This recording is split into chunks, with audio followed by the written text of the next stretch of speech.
out the gate on a Friday with the bush. Okay, yeah. Okay, what's happening, man? I'm proud of you, man. What's happening? Man, what's going on, man? Oh, real quick, man. Y'all know what time it is, man. It is 8 o'clock on a Friday night, so y'all know what time it is, man. It's not time for the best podcast. It's time for the worst, huh? The worst. Yes. All right, man. What's going on, man? You said you're proud of me. What I do? What happened? Hey, man, it's the that's the synonym, that anonym, whatever they call it. You know, they're proud of, man. You know, just say they proud of me. You know what I'm saying? I'm proud of you. You know what I'm saying?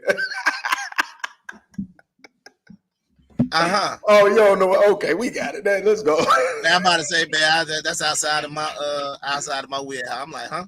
Yeah, it's a synonym. That's what it is. A synonym. It's a synonym, huh? But man, it's been a great weekend and weekday and everything, man. You know, the Father's Day just passed, right? Yeah, or whatever. Yeah, we had the Father's. Oh, yo. Yeah. So salute to you. Oh well, damn. It's still. Yeah, you know, Stepfather's Day is the Monday after Father's Day, and you know you just get kicked in the nuts on Monday. So that's basically what Stepfather's Day is. You just repeatedly get kicked in the nuts. So unfortunately, that's a bad. Yeah, so we don't talk about them tonight.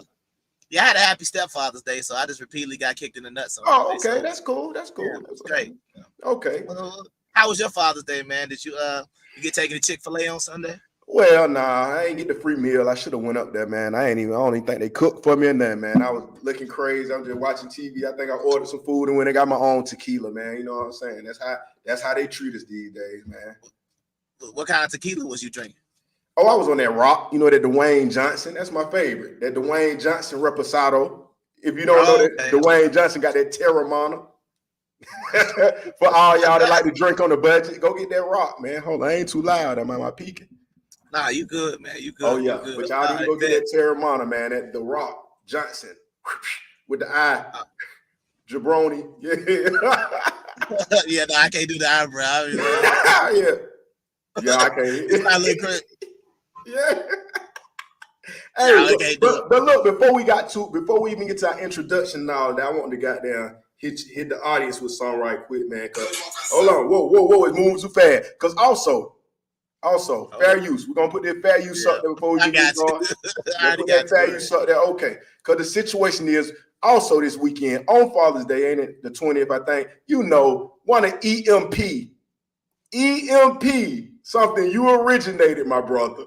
A musical entertainment group, one of the original, one of our brothers, man, unfortunately had an untimely demise, man. Mr. Polo 2Gs. So we just want to give a little commemoration, man, for the give a little memories. Oh, okay.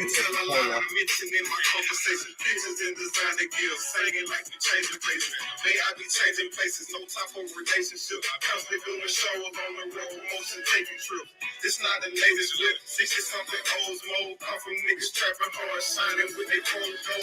They had their dreads low. Yes, sir.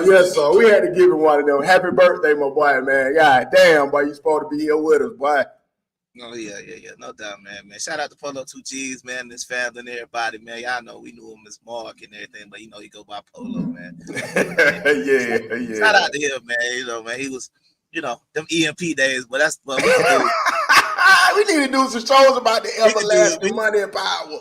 We can do. Well, I'm telling you, now we gotta wait. We gotta wait to do the reality show series, like we really did. That's what we really did. Then some of the participants, they be still talking about it. Some of the goddamn, some of the females, they like, oh yeah, I remember we was over there. We were, yeah, I know. Yeah, over there again. Yes, sir. Oh man, yeah, man. But shout out to that, man. Yeah, that's what's up, man. I appreciate that. But man, go ahead and get your stuff out, man, and let's get into it, but because I see at least about 70, 80. But yeah, we got some shit to talk about tonight. We ain't even gonna play with y'all. We ain't even gonna play today. We coming at y'all with the Juneteenth. We got some shit to talk about. Is this really the day we supposed to be celebrating? Are we just doing a trend or what? That's one thing. Then we gonna go down the list the shit, man. Like I say, Ashanti and Nelly married for 6-7 months now. Everybody don't even know that. Cool. That's what's up. I wouldn't told y'all my business neither. But as usual, for y'all that need some help in the game, I know it's inflation, I know it's recession as well. Times is getting hard. Put a little money to the side, you and your man, if you got one, and y'all can get your shit fixed. We got a couple special going for the year. What it is? The rest of the year we might do. I'm gonna put a couple special just for y'all. Let's get it.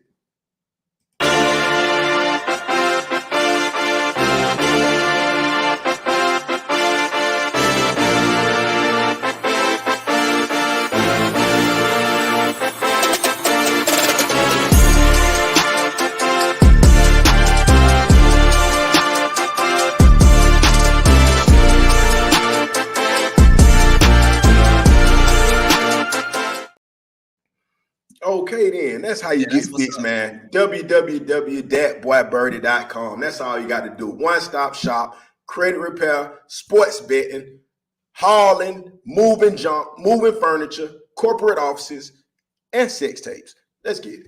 What's up, my boy? What you got for him, man? That's what's up, man. Hey, man. Well, tonight, man, I'm doing something a little different, man. You know, on what day was that? Wait, it was yesterday. Yesterday, what? Man.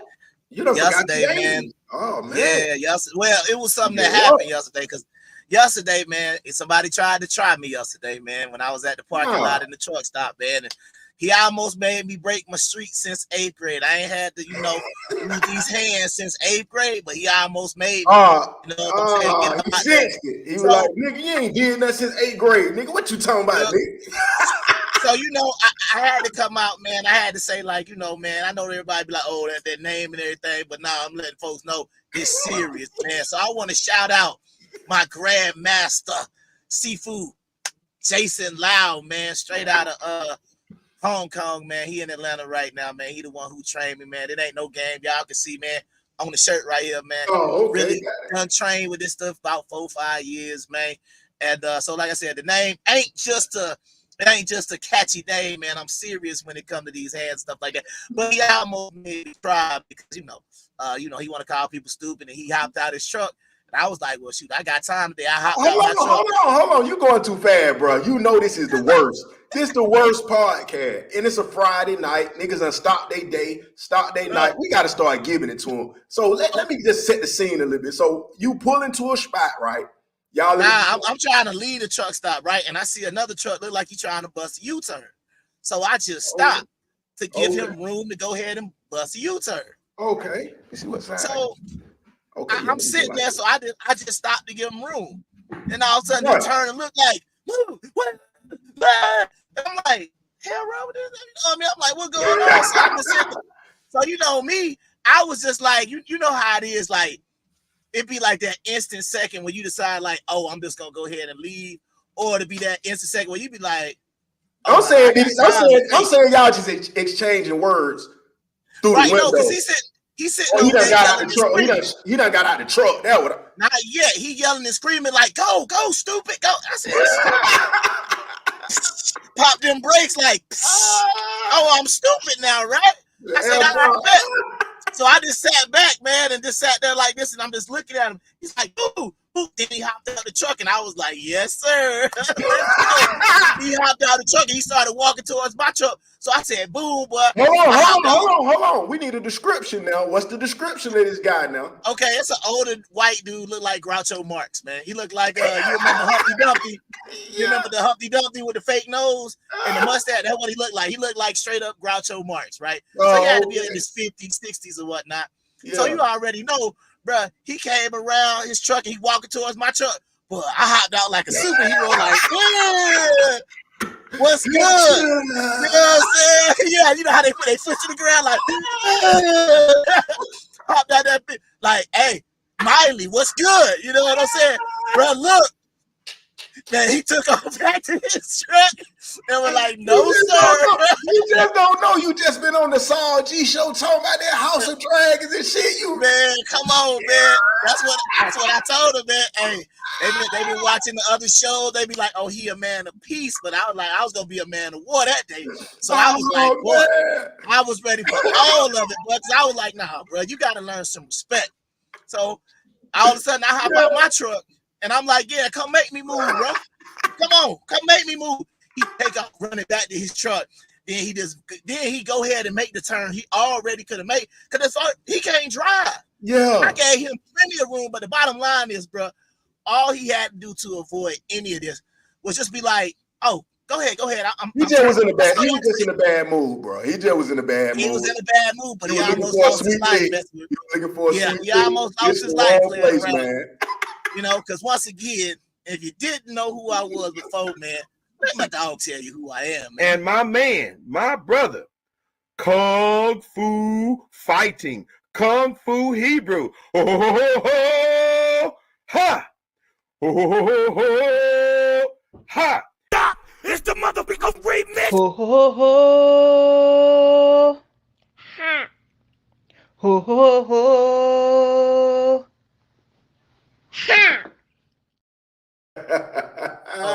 Only thing I wanted to make sure was gonna happen. I just need him to swing first. He got to swing. So I got to make sure he got to swing at least twice. And I'll be like, self-defense. Yeah, that's the thing. He got it. You know what I'm saying? Like you say, you need to 60. You know what I'm saying? Yeah. When you put that on him, man, you got to swing about 2 times. He got to miss. You know what I'm saying? Yeah, I might let him kind of. Maybe look like he connected with a little something. Weed. As long as you weed that shit and got down, yeah, it's over with. Yeah, I just move forward a little bit and let it kind of just brush me off the shoulder. Yeah, because we know that dash cam. You let it roll off your shoulder with the little move. You know what I'm saying? The dang bone sow. You know what I'm saying? Switch it like that. Yeah. But you know, like I said, man. But you know, it was good, man. I was Not the violence. Yeah, man, my heart was pumping, man. My adrenaline was going, man. I was ready to go, but you know, it got to get the pumping when he done shut that door and hopped out and said, "Hold on, nigga." That's what I'm saying. But at the end of the day, I am glad that I took the high road because I could have busted you and followed it. You know, I could have got real messy with it. But right. It could have got crazy. Bro could have had a pistol in his trunk. You never really know. He could have had it on his head and just hopped out the car. Exactly. You know what I'm saying? Like, you know what I'm saying? I was gonna make sure. I was gonna call it out. Be like, you ain't got no pistol. You ready to handle these, right? You ain't got no. I promise. You know what Charleston White said? Ain't no rules. He ain't got to tell you he got no pistol. Oh no! I would have found out quick because as soon as I got on the ground, I'd have been like the feds patting them down, like, oh, here go that pistol. Foo, foo, foo, foo, foo. Threw that thing in the woods. Then I already had it all planned out, bro. I already had it planned out. I was gonna get him a little arm bar, and I was gonna put his hand in the concrete, and I was gonna be like, you know, like my dog on South Park, Jesse Jackson, apologize. Say uncle. Now say I will not disrespect people. You know what I'm saying? Then I was gonna hop in his truck, grab his keys, and throw them joints in the wood. And then I was gonna go hop in my truck and be like, all right, man, have a good night. And I was gonna be out of there. Bro, that man. Yeah. He just having a bad day, bro. He having a bad day. But once again, I say he lucky he messed with the right one, and he lucky when he got out, he didn't keep coming. You understand what I'm saying? Because he saw me out the truck. He was like, "Yeah, I better go back in my truck and start yelling at him, man. I don't even like this scenario right there." Because I guess he thought like I was just gonna sit there and just be like chilling, but you know. I mean, he don't know who in there. He might think it's a young lady, whoever, you know, old lady driving there. He just like, fucking dude. You know, I mean, he wearing glasses, so he probably couldn't see black guy. Oh shit, that's a black guy. You know what I'm saying? But it's interesting though that you were talking about this earlier. The white guy trying to jump on you because you know the Juneteenth. The whole theory is about the Alabama incident with the chair, with the chairs in the lake. Oh yeah, I remember that. That turned to a Royal Rumble. The Royal Rumble on the lake. That's what they think about it. And everybody, all you know what I'm saying, keep me in situations of racial tension around them days. That's what's crazy. But I just think that it's just, you know, the one thing about it, man, and it's everybody stressed out, man. I mean, a lot of people out here stressed right now. Yeah, I'll be trying to tell folks a lot of stuff ain't even necessary, but a lot of folks are real stressed out right now. So once again, shout out to Groucho Marx for having the wisdom to turn around and get back in your truck because it was going to end all bad for you, buddy. Period. It was not gonna go. I promise you, if he would have kept coming, bro, we would have been talking about me because that video would have went viral. We would have bond yacht, bro. We're gonna get your GoFundMe and bond yacht, bro. I wouldn't have got bonded out because I still would have been doing the show. I would have showed you. They would have had it on tape. Be like, truck driver gets knocked out in the parking lot. Gotta record it. Got to record Somebody would have been like, you already know, man. World star. You already know. Let's They get would to have it. saw it. Yeah. They saw me hop out the truck like, oh yeah, let me go ahead and get my phone ready, bro. Go ahead, bro. Let me see what's about to happen. So let's get deep into this Juneteenth, man. Them giving us a date for Juneteenth, they acknowledge you guys were our slaves, right? We ended slavery, and not only that, you guys find out 2 years later. By them giving us a date for Juneteenth, they acknowledge you guys were our slaves, right? We ended slavery, and not only that, you guys find out 2 years later. So we gonna celebrate that y'all found out 2 years later. That's a spit in the face. To celebrate the end of slavery, and that wasn't the end the day we found out. We found out 2 years later. So we celebrating the fact that we found out 2 years later than everybody. So now this is what happens. Capitalism trumps citizenship. What do you mean by that, Charleston? Now you got Juneteenth shirts in Walmart, Target. They benefit off this now, we don't. You're not gonna see a bunch of black people being able to sell out of these Juneteenth stores and Juneteenth posters like they do for the 4th of July. So now the capitalist wins off this, not black people. We was already celebrating the holiday. We was already celebrating it, so we lose. I would much rather Joe Biden had sat down and listened to Ice Cube than made this a holiday. I would much rather Joe Biden had sat down and listened to what Ice Cube had to say with that plan that he had than giving us a national federal holiday. You know what we needed before this national federal holiday? A new crime bill. We need a new crime bill. We don't need no motherfucking holiday. I'll never celebrate the day again. I'll never celebrate it again because it meant much more to me when the white man didn't confirm it and validate it for me. Damn, he said a lot.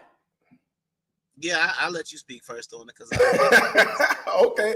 The first thing is, I don't know what he proposing on the crime bill, but that's something.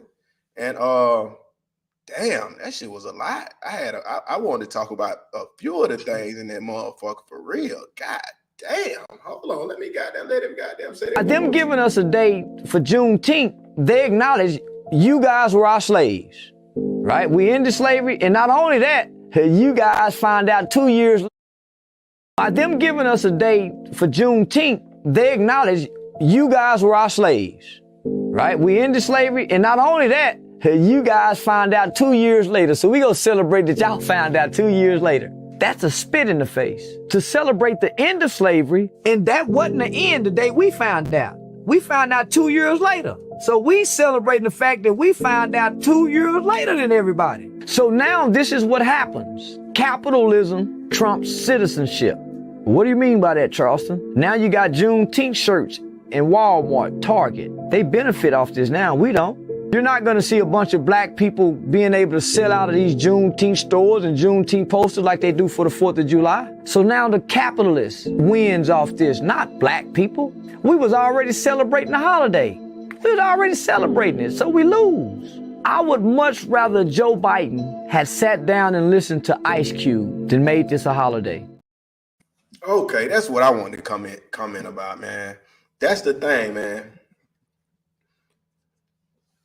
If it's Juneteenth and for the blacks, man, the blacks got to be the one profiting and winning, man, for it to make sense, man. Because, it was like, oh, hell no. Nah. I mean, if I ain't mistaken, they was like, yeah, we want Juneteenth to be whatever. That's what people were saying, trying to celebrate, like he said. And they was really against the shit. All the capitalists, the white people, all of that, if I ain't mistaken, right?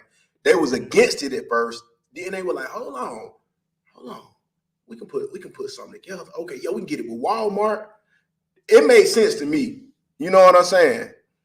Now that it's validated, it don't even feel like we rebelling or standing up no more. You know what I'm saying? That's my point. If it ain't standing up, then what is it? What's the purpose for me?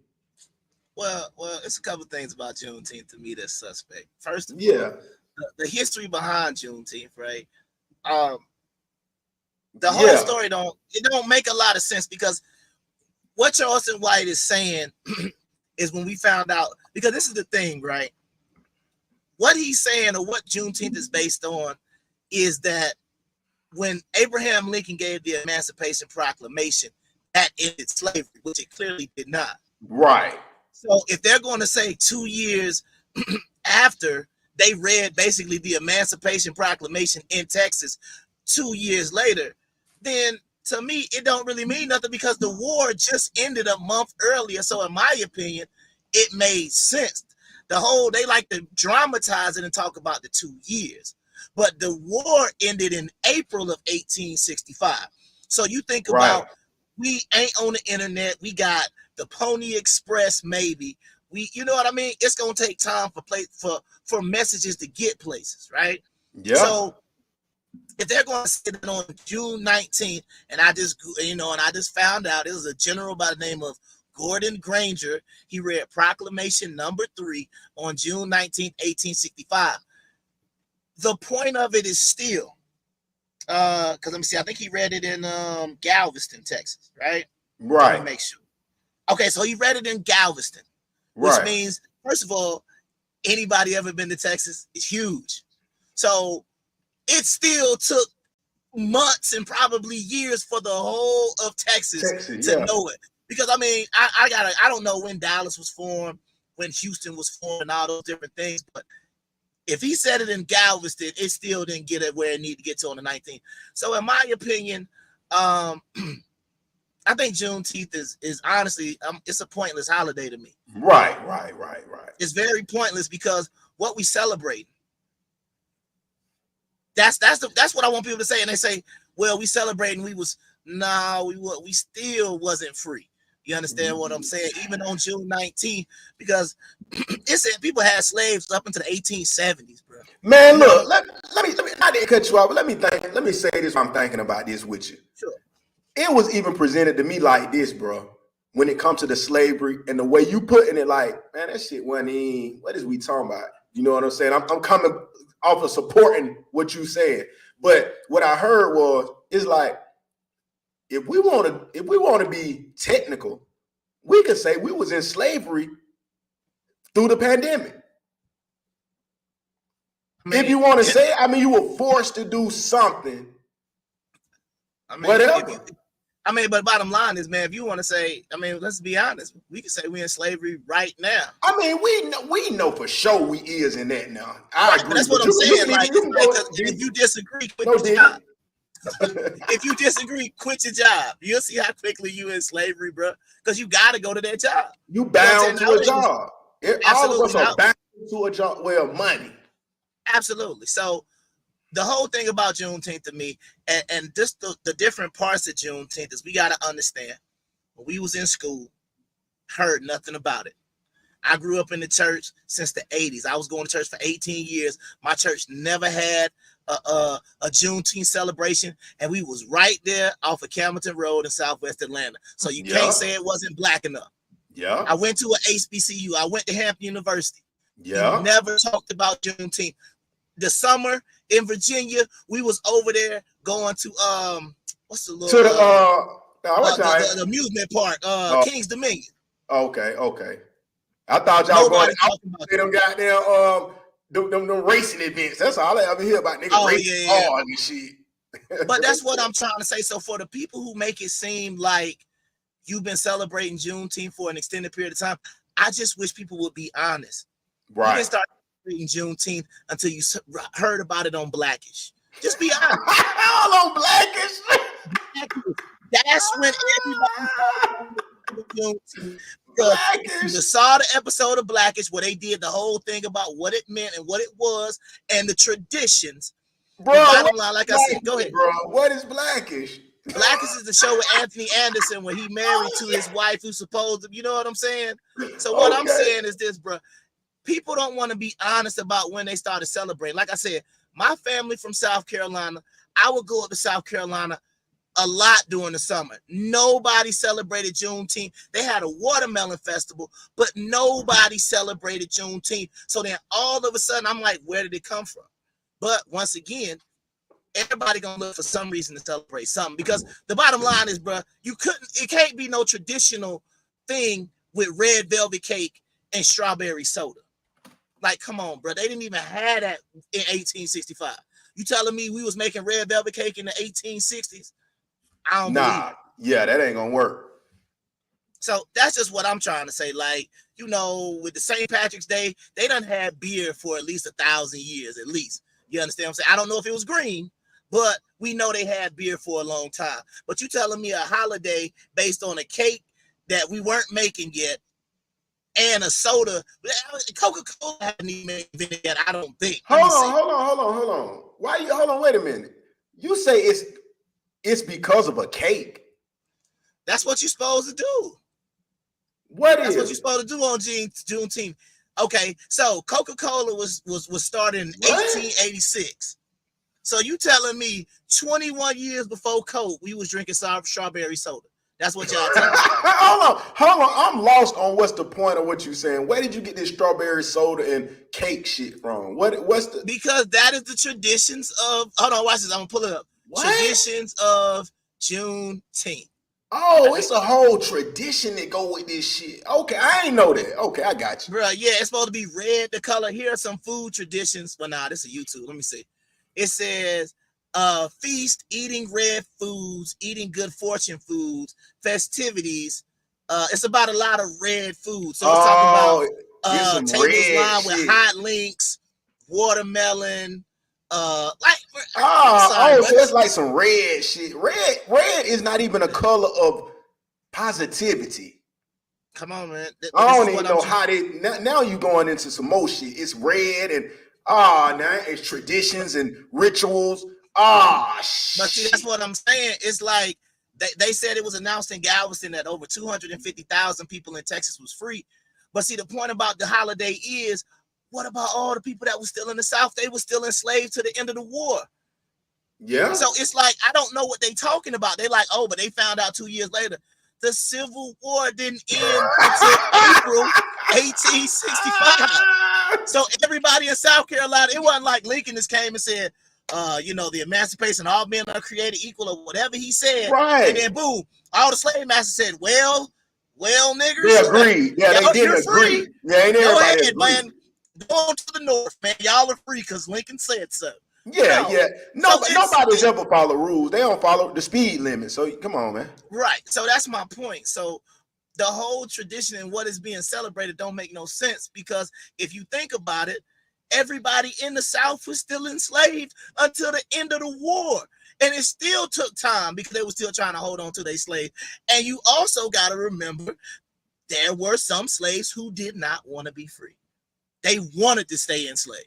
So we gotta be able to. And it still is today. Niggas that want to be slaves. Right. But honestly, bro. Hold on. This is what I would challenge everybody in the audience to do. Think about what they're saying about this holiday. And hypothetically, if you said a white man created this holiday for black people, wouldn't you call it racist?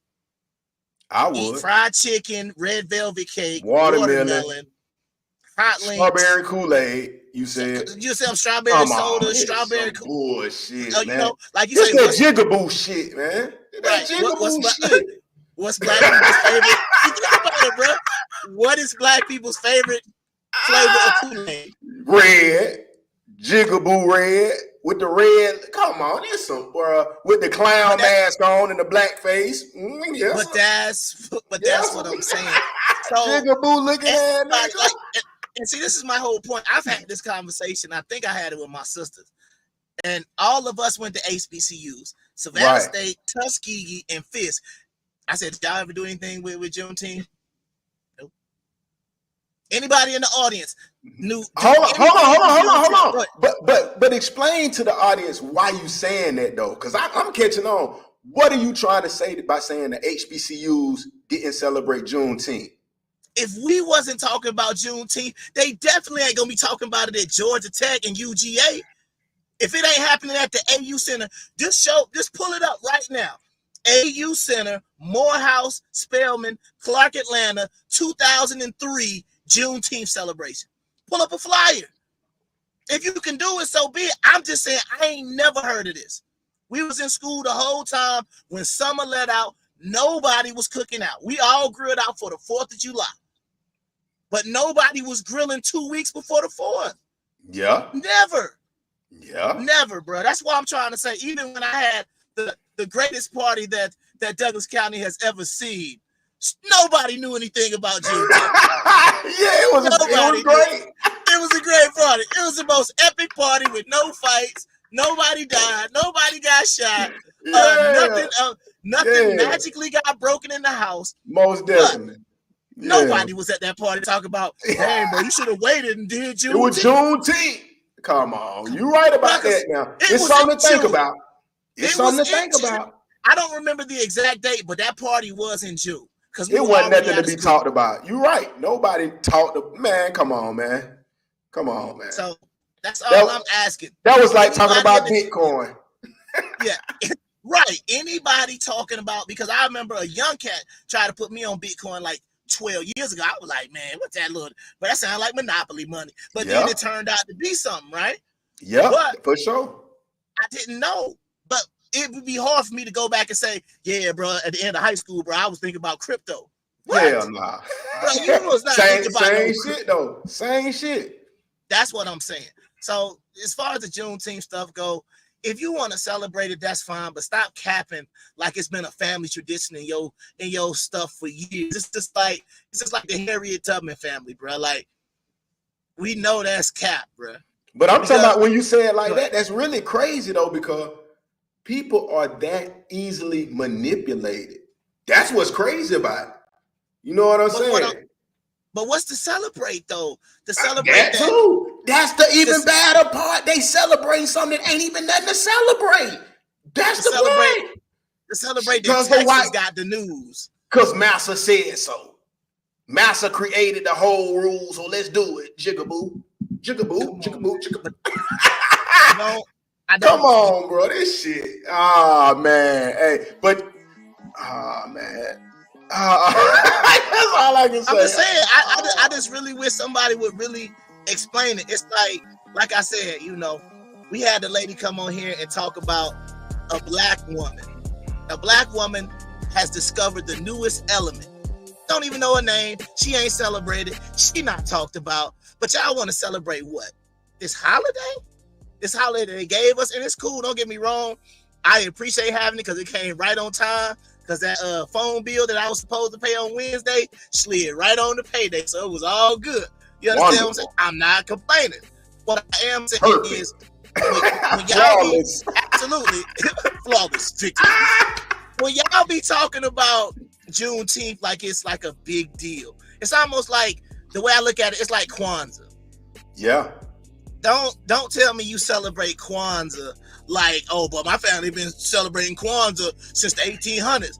Bruh, it was created in the 60s. It's niggas that don't know that, though, and it's gonna talk like they've been celebrating for ages. But that's what I'm trying to say. Just show me, where is Booker T. Washington at celebrating Juneteenth? Where's Harriet Tubman celebrating Juneteenth? Where's Frederick Douglass? Where's Cedric? Cedric W.E.B. Du Bois.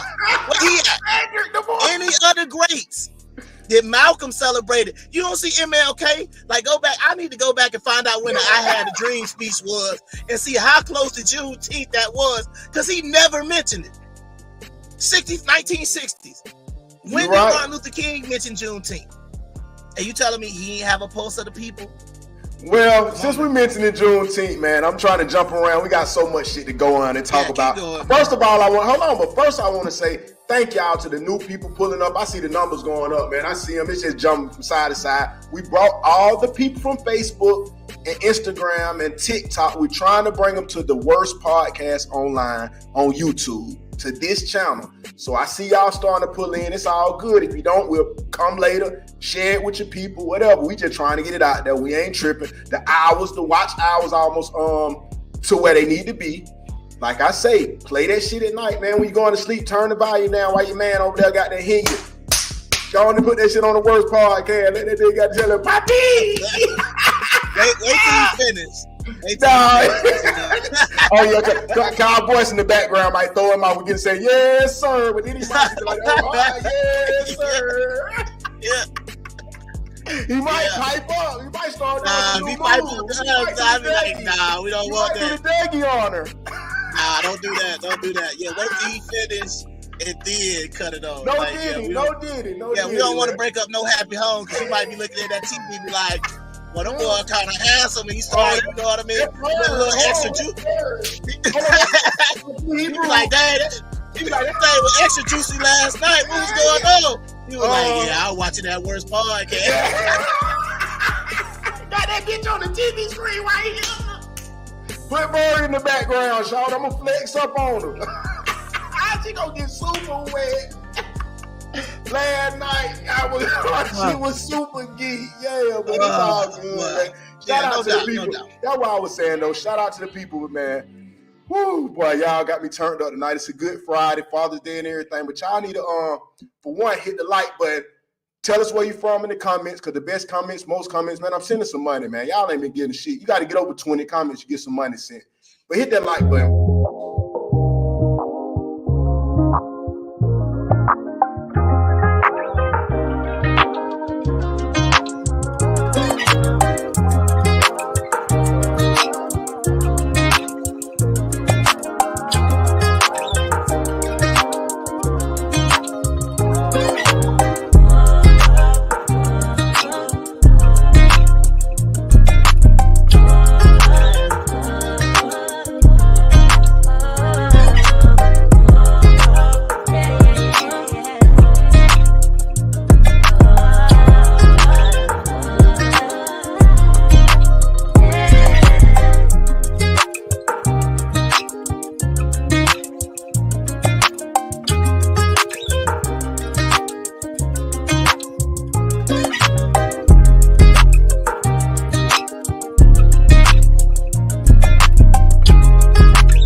Okay, man. Hit that like button, man. You know what's going on, man. But yeah, man. No doubt, man.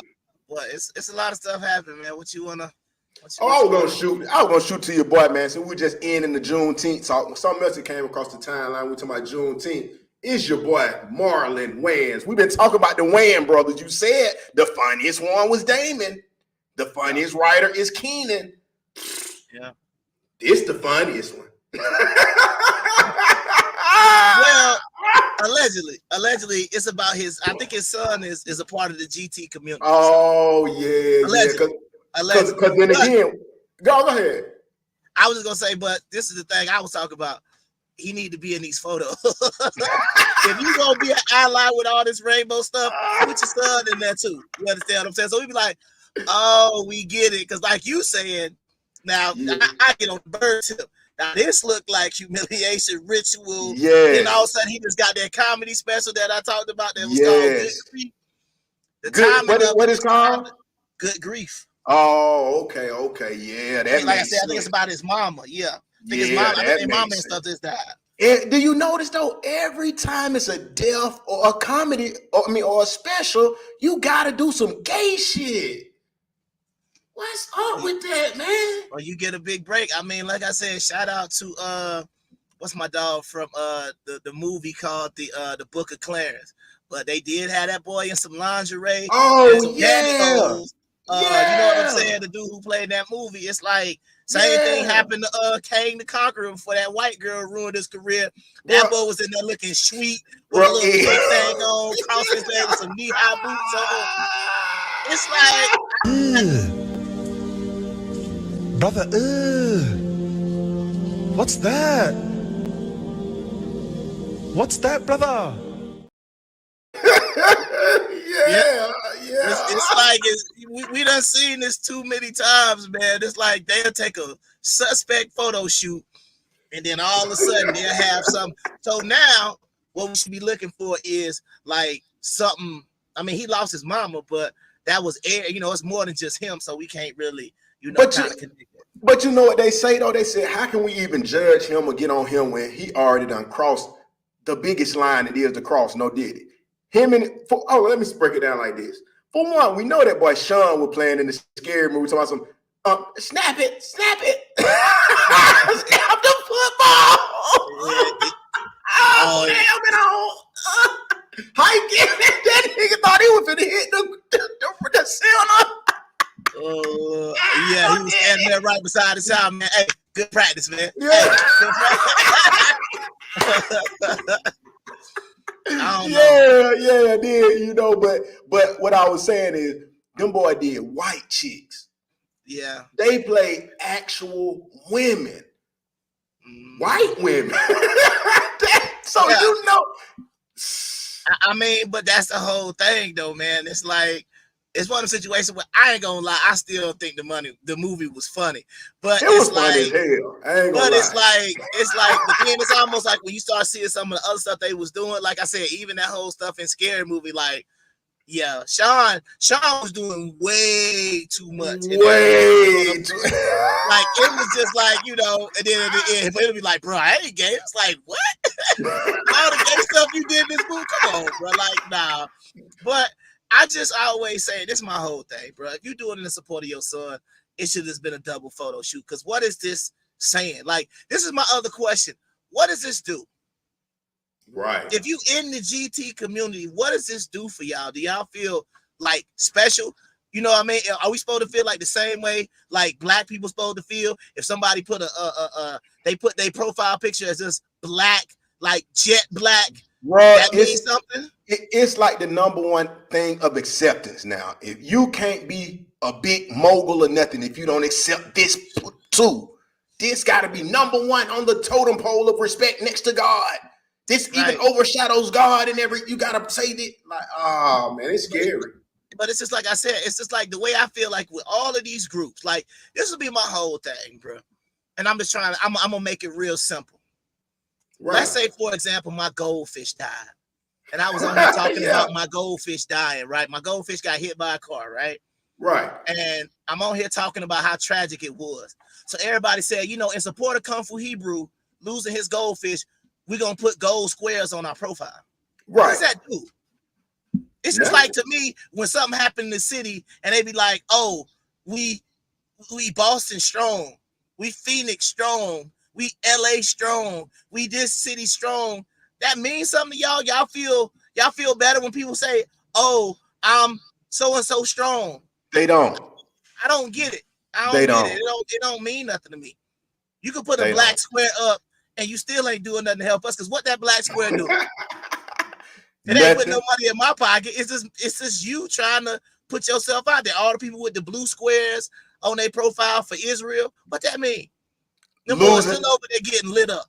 Losing touch of reality like this situation here. How long you been rich, nigga? 8 years. You've lost touch with reality. If you think kids have resources, so you don't think with the internet kids don't have more resources?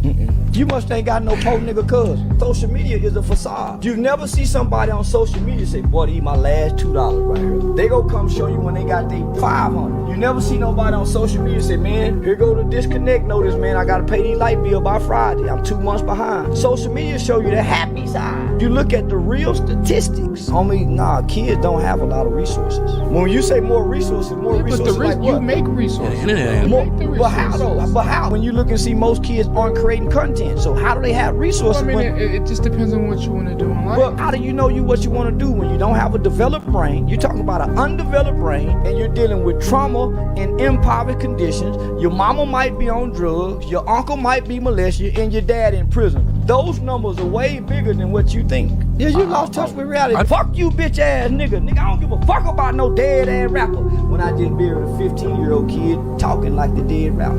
And come to find out, everybody who look like they got money on social media, ain't nobody got no money. Right. This nigga just was showing $5,000. He in jail for a robbery, he can't make bumps. This nigga just was showing $20,000 and his mama selling plates to bury. But this nigga got all the Louis shoes. And now when he just got killed, his mama got a GoFundMe begging to bury this nigga. But online it look like they got money. Damn, you want me to jump out there first on this one too? Cause good God, I got something to say. Yeah, go ahead. This an old maybe prison / smart nigga / street cold to select few conversation, man.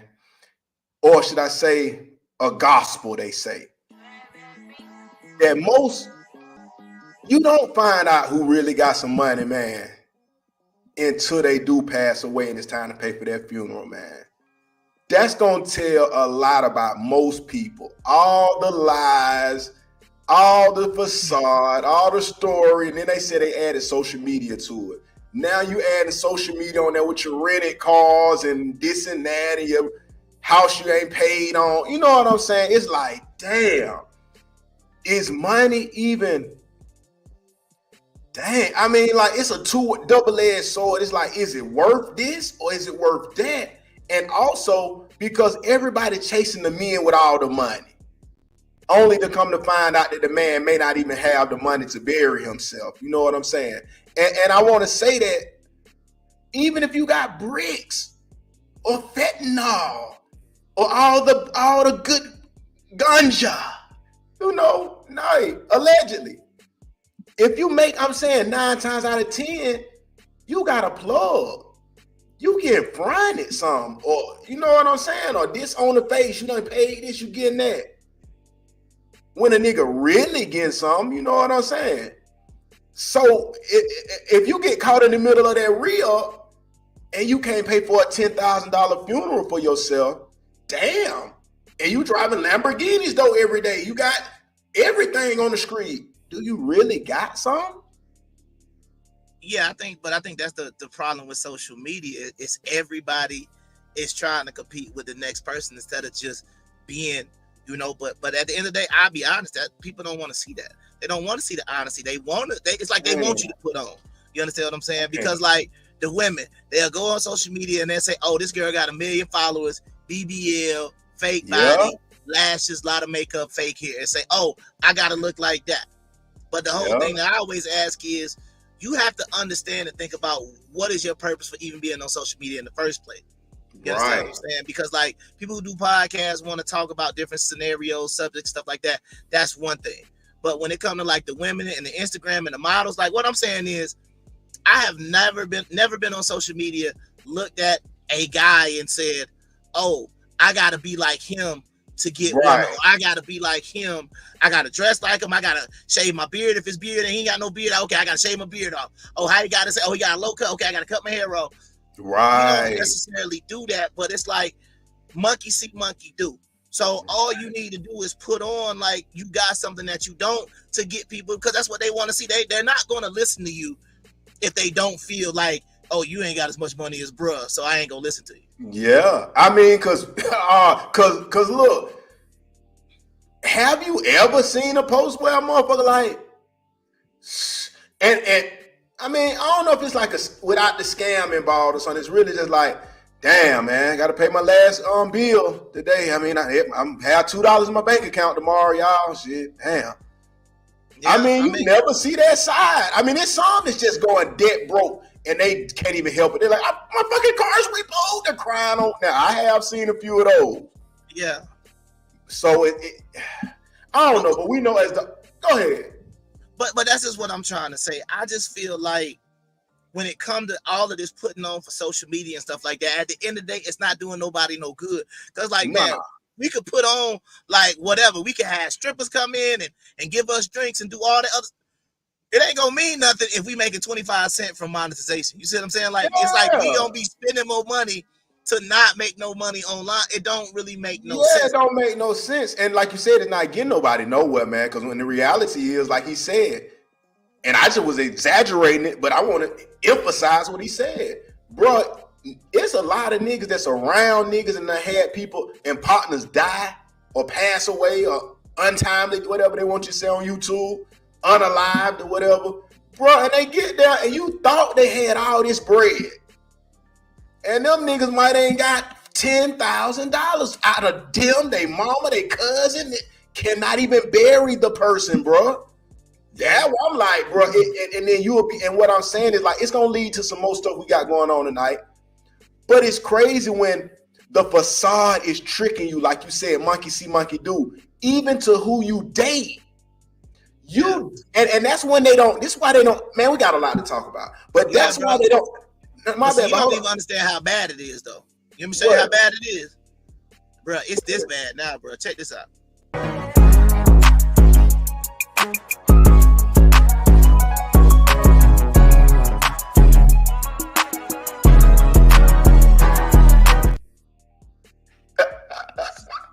People out there struggling, bro. Oh yeah, it's bad, y'all. Everybody, man, you gotta get the wheelchair accessible ramp in the strip club now, because the dancers they not even staying around the pole no more, bro. Like, it's that rough out there, bro. Come and talk to me, bro. She probably got an OnlyFans and everything. Bro. Like, that's how bad it is. But that's what I was saying, bro. People, what I was trying to paint the picture of is that the women are falling for the nigga who can't even pay for his burial because of a nigga from the goddamn cartel. He done got in with their cousin and they fronting the pat to him, so it making it look like he got the money. But every Friday, he got to get him the whole re-up. They give him back a little bit. Like, niggas don't even know the story, bro. And then they passing by or shitting on, like they say, the good working men who really like, I got your back. They don't even want that. They like, nigga, we ain't buying no Birkin bag tonight. Nigga, fuck that shit, nigga. Yeah. But that's what I'm trying to say. It's like, it's getting real bad out there, because that's what I be noticing now. I be noticing, like, I think women have a certain thing that they believe will work or that will get them money. I'm just like, you can send all the pictures of your mammary glands and your naked body, your cervix, all the freaky stuff you want to do.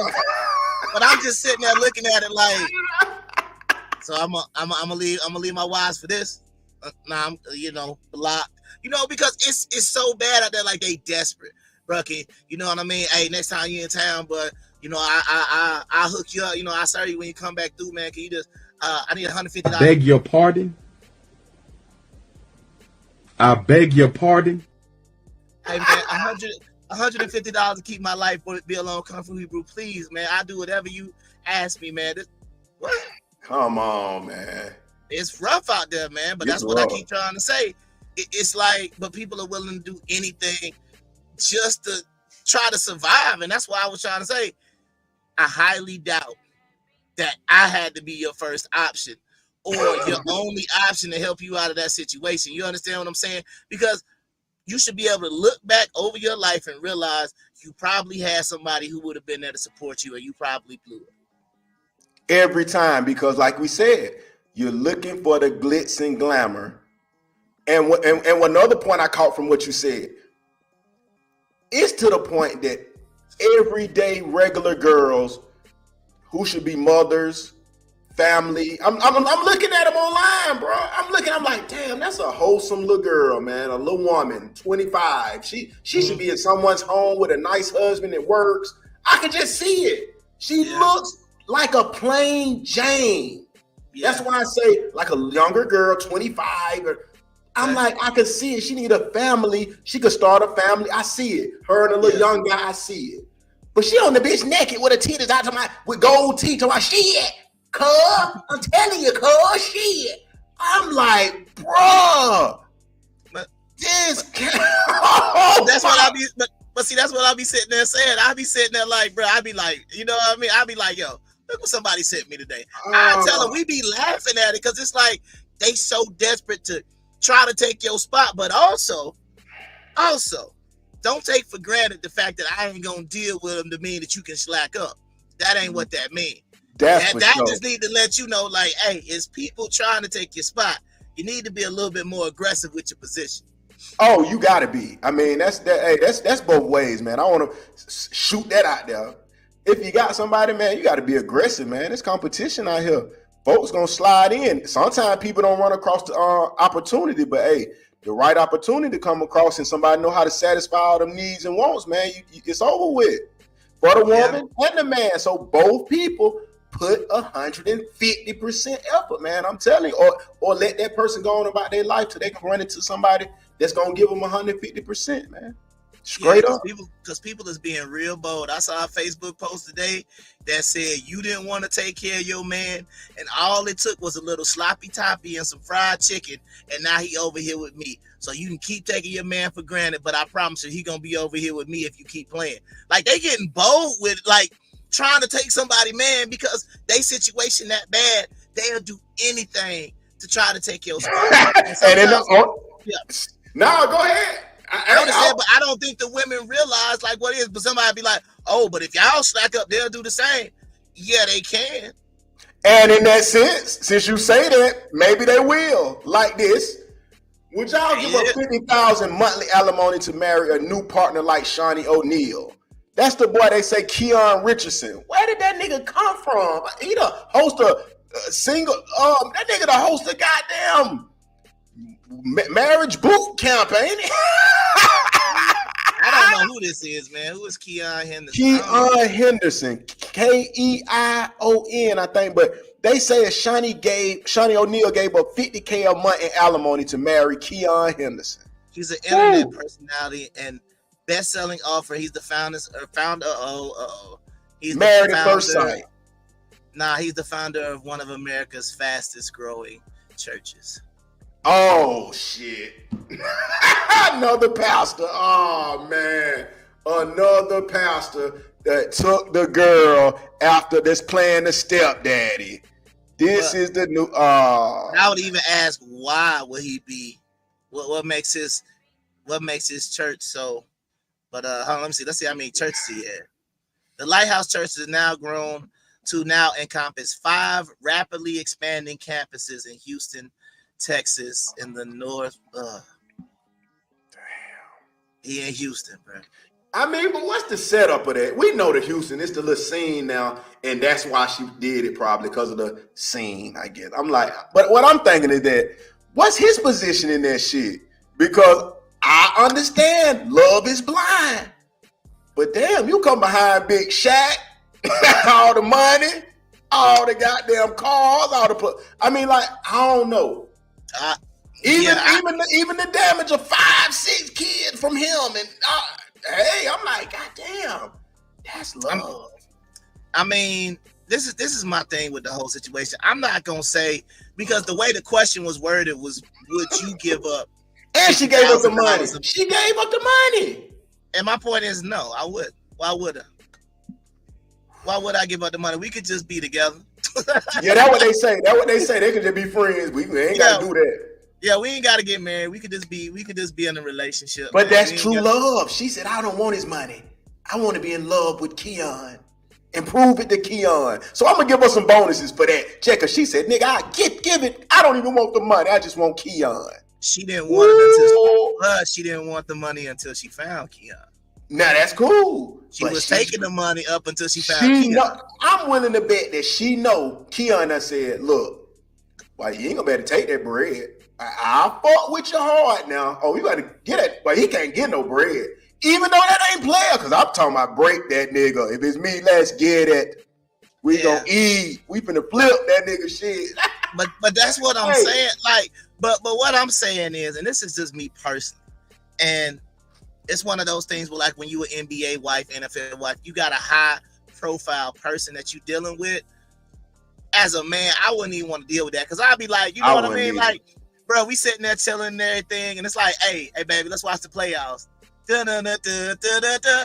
it's Ernie Johnson here, and it's Shaq, and it's every day we watching TV. This nigga on there, and he bragging with Papa John's. This nigga on the skateboard with the general. You see what I'm saying? He's dunking on the icy hot commercials. Like this shit.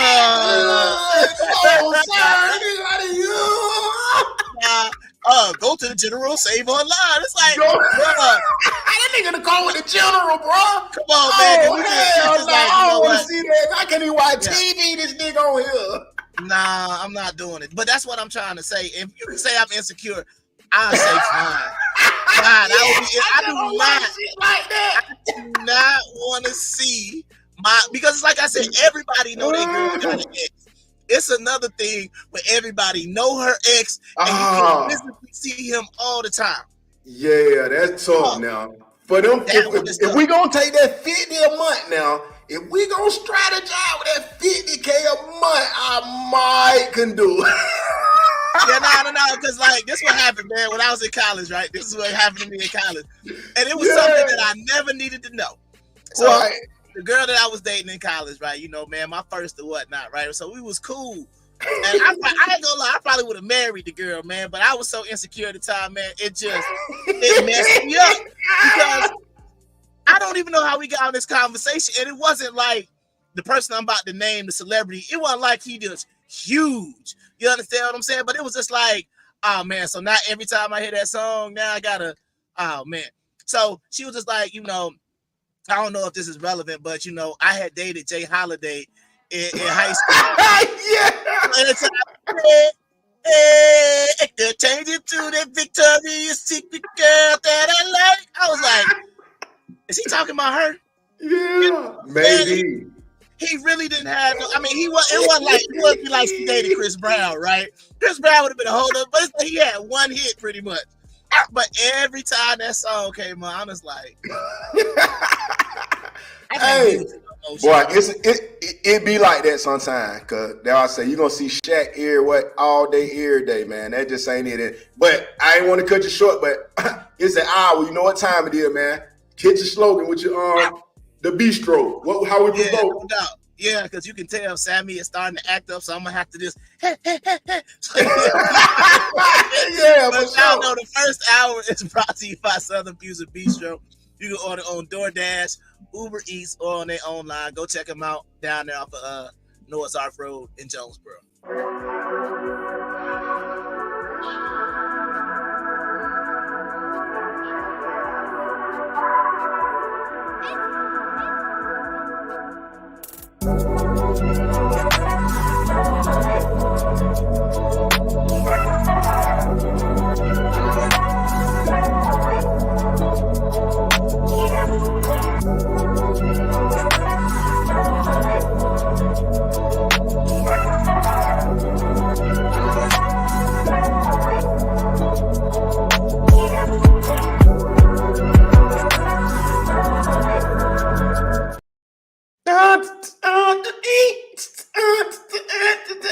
I be fucking with that shit. Yeah. That's supposed to be we got some stuff coming down the line. Real quick, man. I just wanted to say one thing real quick. You know, because we had talked about it maybe a couple of shows ago, but I'm just gonna make a little announcement on this show. I'm gonna make the show on Monday. I'm making it on my show on Monday as well. Most definitely. I'm not really gonna talk about the WNBA no more because I'm not talking about the big three, and I feel like that's messed up. You understand what I'm saying? It's like we got Cube out here doing this thing, and we ain't even talked about the big three. You understand what I'm saying? Endorsements. Everybody complaining about racism in NBA. Oh man, they hired JJ Redick. Man, it's racism. Why didn't they hire a black coach? You understand what I'm saying? Oh, it's racism in the NFL. They think we slaves, even though y'all get $1 million contracts. So Right. But there's no black coaches, or the black coaches are always fired. Then you got Q create a black league. It's extra black. They was in Oakland. They got Too Short performing. It don't get no blacker than that. Right. But we don't support it and watch it. So I'm making an announcement that I'm gonna do my best, even whatever platform I got. We gotta start pushing the big three. You understand what I'm saying? We got to, because you know, I mean, it's what y'all been asking for the whole time. You got a league. Basically, I don't even know if it's any white coaches in the big three. I don't know if it's any owners in the big three. Come on, man. Bro, nobody even wants to, when it's time to unify, nobody cares. And it's funny you talked about that because you say the big three, but this is another situation that happened over the Juneteenth, man, and everybody was talking about it. Kendrick Lamar brings LA rappers from different hoods together on stage to show unity. One LA. And what the thing is, I mean, you got to thank these niggas who, I mean, killing each other, brothers and sisters, and bro, these folks uniting because people are just like, look, man, we got to put something together. If somebody gonna build it, we gonna come. No deal. Gotcha. You know what I'm saying?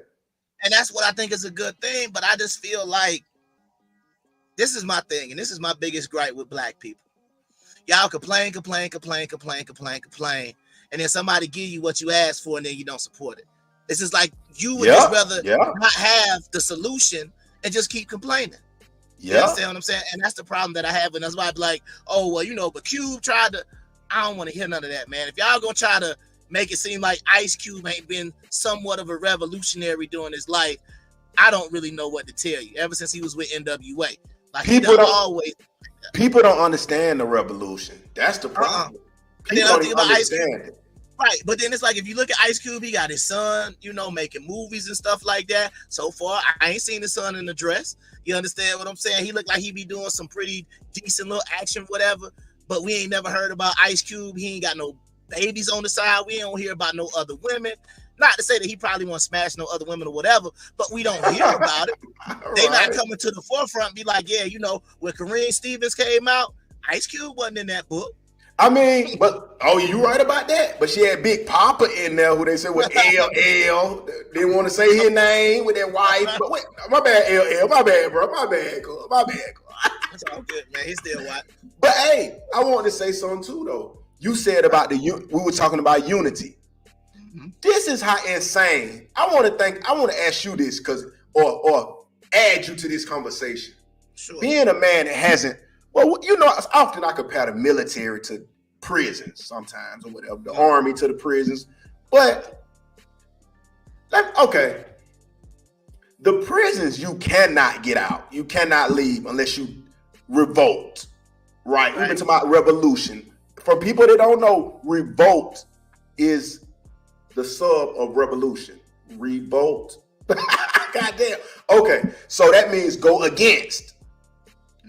So what's weird is that you said that like nobody will go against, nobody even thinking about going against the oppressors. Let's say that. So I got a situation that happened down here in the Georgia State Prison, right? A guy from Carrollton, right past Douglasville, Billerica, Carrollton. Young guy. In for like, I think, voluntary manslaughter or whatever. The new thing what I hear on top of that is they're sneaking or getting firearms into the prison. So niggas in the prison with firearms. Which I don't understand of this is, that's the question I want to ask you for being a guy that never been incarcerated. If you were to revolt and had a crew and had firearms, who would you use the firearms on in the best case scenario? If you had to use them on somebody, who would you be trying to use them on? The guards. Why though? You said why? I mean, because they the ones that keep you in the cell. I guess they the ones that tell you where to go. They the ones that do everything. That's what I would say. Thank you, bro. I wouldn't try to use. You know, I wouldn't say like, oh, I'm gonna use it against the Aryan Brotherhood. Nah, I'm gonna use it against the guards. Bro, you said the most logical answer of any human being with a brain. What was other people saying? This is what other people were doing. But first, the mother of a woman shot and killed by an inmate at a Georgia prison is speaking only with Fox 5. And that is where we start tonight on News Edge at 11. I'm Christine Spiro. Good evening. Thanks so much for joining us. I'm Tom Haynes. 24-year-old Arian Grace died at Smith State Prison in Southeast Georgia over the weekend. Now her family is sharing their heartbreak and their anger with News Edge reporter Rob D'Arienzo here live in studio. That's right, guys. Good evening. Well, this family is hurt. They're shocked, but they're also furious with the Georgia Department of Corrections. The mom of 24-year-old Arian Grace says she was just trying to earn a living and the prison failed to keep her safe. I'm really in disbelief of the fact that it was even a firearm in the facility. 24-year-old Arian Grace's family started getting messages on Facebook early Sunday morning that something was terribly wrong at her job at Smith State Prison. Inmates were going through social media, looking on her social media to find people related to her. And that's how Deshonda Higgins found out about her daughter's murder. Let's just slow it down and we'll let it go. The inmate used the firearm on a kitchen personnel for no. Oh God, hold on. Well, it's saying they confirmed they had a personal relationship, but once again, like, bro, you in prison.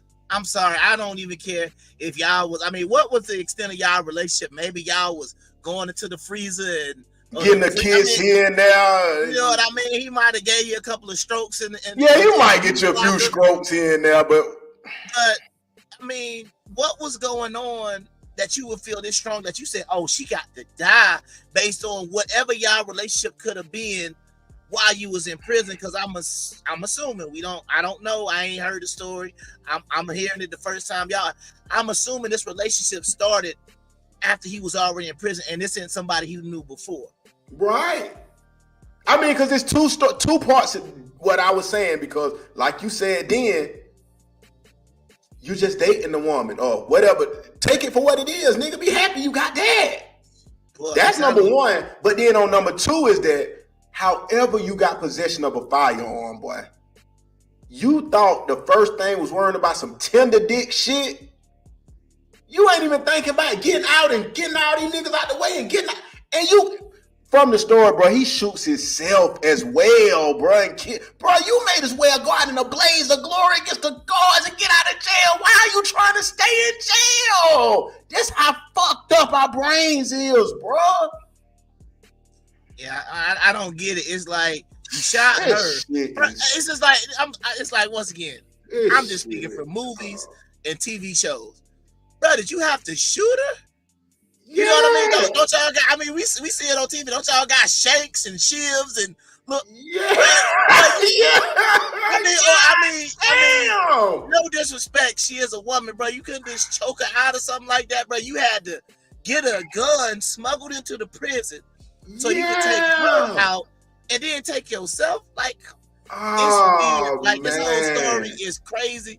It's messed up because of what happened. I don't know the ins and outs of the relationship. Yeah, we're gonna get a little deeper to it. The whole thing is crazy. And then, but let me ask this also, as a person who is a civilian, hadn't been in the prisons or whatever, jails or what, do that not sound odd that you got your family members in a prison, that you're thinking that they just got to come home, do their time? Nigga, you got people in there with firearms threatening them, give me all your money. What can you do? Bro, this is a breach of this is like goddamn treason to, some citizens. But that's what I'm trying to say. Now it's like, now you got to really review the tape. How you getting gun? Like, okay, first of all, I've been watching a little show called Drones. We know drones. They as a key town, right? So we done seen the drones. But I'm sitting there like, bro, it's no way you getting guns inside the prison without no guards. Nah. Because even with a drone, they gotta turn the other way so they act like they don't. Yeah, you damn near turning the other way. Like I said, you lucking up sometimes. It's on the field. You just run out there early in the morning. But the other question ain't really in cahoots. But this is my question though. As a card, as a CO, what could they be offering you? Because I know money, bro. Card, it's money. I get it. Get it. But what I'm saying is, okay, they're giving you money. But what I'm saying is, I'm still a guard and a CO. And I'm sitting there like, yeah, bro, bring this pistol into the jail where I work at. Oh, man. That's what I'm saying. That's like, what's that money gonna do if he be like, oh, appreciate that, bam. But you know what, too, though? This is why I always debate with all the women and like, oh, I'm a boss bitch. I do whatever. I get plenty of niggas. Bro, you fucking a nigga in jail. But I mean, I ain't knocking because I understand how it go, but that's how bad this shit is. You done had to get a nigga in jail that's that desperate to pop your ass. Hold on. Generator going out. Get right. Let's play the video. Prison says inmate Jay Drakus Hart shot Grace, then himself. She was working for the food company Aramark in the kitchen there. Prison officials said Monday they believe Grace and Hart had a personal relationship, but her mom sees that as a deflection. What does that have to do with an inmate having a gun to kill my child? And Higgins wants the Department of Corrections to focus on that, how the gun got into a maximum security prison where some of the most violent state convicts stay. She says, hold on, I just wanted to say something. When you think the Georgia, hell, probably the damn, Brian Kemp, the commissioners, shouldn't that be governors, or shouldn't it be some shit that should be on high alert? They treated it like it was a pencil. Yeah, I treat it like the Bugs Bunny thing. Like it's a cake with a file in it. So they gonna file the bar. It's a whole pistol. Like, what are we talking like? Pistol. And from what I've been hearing, they say it's multiple print. Yeah, nah, that's what I would have checked. I had to check my little Wi-Fi real quick because it looked like, I'm like, hold up. I was like, nah, we good. I still got 72 gigabytes left. Okay, I would have had to make sure I was straight. But what I'm saying is like, but once again, you got to ask, who is this a problem for? It's a problem for inmates and niggas' loved ones. That's why I say that, because we talking about you get a DUI or you got too many parking tickets. Now you have to go to prison. Come on, man. You don't feel where I'm going. Your generator running out, but you going to prison, man, for 10 months, man, to go do a little time, man. You got niggas in there with pistols. Oh, man, well, you can't get you no pistol. Come on, man. I understand if it's foul. Let everybody be able to buy them a pistol. You can't. Come on, man. You got niggas in with a pistol. Ain't nobody got nothing. Everybody naked. Now we got niggas running around just robbing, taking everybody's shit. Yeah, that's not a good Come situation. on, and I'm just saying this. The commissioner and them should be involved. Cause boy, that's like saying a serial killer is running through every elementary school in one city, shanking kids. Bro, you gotta put a high alert on that shit. Yeah, it's to me. This should. I don't really be watching news, but it seemed like this should have been a much bigger story. Getting pistols into the prison, like. Yes. It sounds like something off a movie where it's like what happened when the inmates get into the armory. Like, what's that movie called? The Last Castle with Robert Redford, where they kind of took control of I think it was the military prison or something like that. And they got like, that was a good movie. But what I'm saying is, I would have never thought in a million years that we would be talking about this in real life. Like, they smuggling. Like, we know the drugs, right? We know how to get to Georgia. But bro, you smuggling whole firearms into the penitentiary. Bro, that should be like world news, bro. Yeah, it should be number one on there, but I mean, I'm pretty sure. Yeah. I don't even know. Let's just see. I'm gonna go to investigators have ripped apart. Hold on, what you go? Oh, you going to some statistics? Nah, I'm gonna go to the major news outlets and see what's their number one story. All right, so on CNN.com, let's see what we got. We got more than 1,000 feared dead in Hajj pilgrimage, 3 dead, 10 wounded in Arkansas grocery store shooting, and Trump's potential vice president picks. It ain't even made it to CNN. That's what's on they like headline. That's crazy. Let's go to Fox. Let's see if Fox got. Let's see, Fox News. All right, on Fox News we got judge issues ruling as Alec Baldwin seeks to toss criminal charges against him in the Rush shooting. So when he killed that guy. Yeah, the movie scene shoot. Yeah, that's something. But we talking about a gun in a prison. That's some nonchalant shit now. Oh yeah, an 8 foot. Hey, look, an 8 foot basketball player to be the tallest basketball player of all time. I think he 8 foot or something like that. Bro, so we talking about entertainment shit over real life prison guns. Oh man, this shit. So they got the grocery shooting. School district apologizes to Muslim groups, and NYC mobster known as Tony Cakes identified as pedestrian reportedly decapitated by a truck. Oh man, yeah, I heard about that too. But yeah, they don't care nothing about it. Top story. They don't even carry guns in a prison, bro. That lets you know how much they don't give a fuck about us. Like Michael Jackson said, all I want to say is that they don't really care about us. Let's go. Her daughter's apartment while executing a search warrant, leaving behind this mess. And bust the bags open all over my grandchildren's stuff. They broke her bed. It's not clear what, if anything, they found. A spokesperson for the Department of Corrections says that inmate with a contraband phone got in touch with her family before prison staff got a chance. They totally went in damage control instead of trying to figure out how they can correct the system. Grace leaves behind a 1-year-old son and a 4-year-old daughter. The 24-year-old was saving money to go to nursing school. No one deserves to die. And especially at work, where she was working hard to take care of her kids. Another thing, like I think they get too late in the video or something, but why would you put a 24-year-old girl in a goddamn kitchen at 4 a.m. with 15 game-filled criminals, gangster niggas, ready to pull that dick out, horny niggas, no diddy. Like, what is we talk, bro? What kind of setup is this? But it's another situation that I say I'm looking at it of this is an angle I'm trying to look at it from. Right. If this is your baby mama, you letting her work at a prison? Never.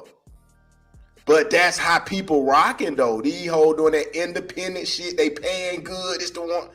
Like, I mean, how much has she really been making to get? Nah, they're showing the gate. I think 40,000, 50,000. That's the shit. But it's a career, and they got benefits. Yeah, that's the kitchen, not the correctional officer. Oh yeah, I mean, she might have made a little. She might have made a little more just because it was through a company, maybe. But my thing is that what less. Maybe less though. But we can look it up. They said the name of it, Eros or something. We'll go back. But my thing is that what type of woman wants to be around hard, rough, goddamn horny dick? Oh, my bad. That is. They do. These whores. These whores. But that's what I'm trying to say. It's like you got kids, and I'm just trying to think about, like, out of all the places that you could work, and you a mother of two, you choose a correctional facility. Now, once again, I'm not trying to blame her. Yeah, condolence isn't cool, but it's just like you gotta ask questions about what decisions were being made, and I don't want to hear that was the only job you could find. Bruh, it's like a nigga if getting a job at the Playboy Mansion. Bruh, she work in South Georgia. You can always work at the chicken plant. But see, that's what I'm saying. You want to go where, just like they say, like a fat kid love cake. You wasn't getting, I mean, you know how these girls be, bro. They don't be getting no major play on the streets. You be fucking with niggas. Now you go around the hardest niggas of Atlanta, the hardest niggas of Villa Rica, Carrollton, I guess. The killers of Carrollton, the killers of, now, you know, I'm just saying, what happened if they put you in a cell, you had to go coaching. If you were coaching nothing but killers, Venezuelan and Puerto Rican killer women, you'll be like, oh shit, it'll start turning you on. They fine as hell, working out, thick as hell with BBLs in there. You can be like, oh shit, your story, you was a kill, you killed 15 guys? Nah, I'm gonna be out of that. That's gonna scare me. I don't care how far they are. I'm like, how many? Oh, you killed 15. You killed your past 15 ex-lovers, bro. Yeah, I'm gonna need you to go back to your immediately. You know what I mean? I'll be like, yo, what are people that was doing money laundering at? Where they at? Yeah, come, nah, them violent. You see, they said she was dating the killer. God damn, but that's what I'm trying to say. But this is such a, to me, it's a terrible story though. But think about this though, bro. This is what I be trying to say. If the only option you had available, damn, somebody that was in jail that, I mean, obviously based on what happened was that crazy. That crazy. You have to, I mean, but this is my thing. And I gotta be a little hard on, even though, like I said, you know, I understand she did and all that stuff. But yeah, you are a mother. Your job is to protect your kids. Out of all the men, that's the only option you had was to deal with a dude in jail who eventually took your life, and now your kids. I mean, I don't know what the situation is with the baby father and all that, but what I'm saying is, man, you got to make better decisions. You understand what I'm saying? Hell yeah. Because once, like, why like get this? this? Oh. I just say like this: you can be a little reckless if you by yourself. Yeah. But you got two young people depending on you. Yeah. And now they ain't got nobody. They probably live with the grandmama now. But if you think about that, there were some decisions that could have been made. And I'm not going to try to say, oh, but she probably was on the internet, or let me go check out her IG. I'm not trying to do all of that. But what I'm saying is, this is why who you choose as your partner, I talked about this before, who you choose as your partner and can either make or break you. You can either be successful and y'all move forward, or they could be just not holding you back, but they could take you out of here. And that's insane. And the Georgia Department of Corrections spokesperson says 6 Aramark employees have been told not to come back to their jobs at the prison based on this investigation, but they did not explain why. The food company says they're working with corrections officials to assess employee safety there. Guys? Yeah, it is a remaining question. How did that contraband get in the jail in the first place? Yeah, and the biggest question, of course. And your heart just goes out to that family. Yeah. Rob, thanks.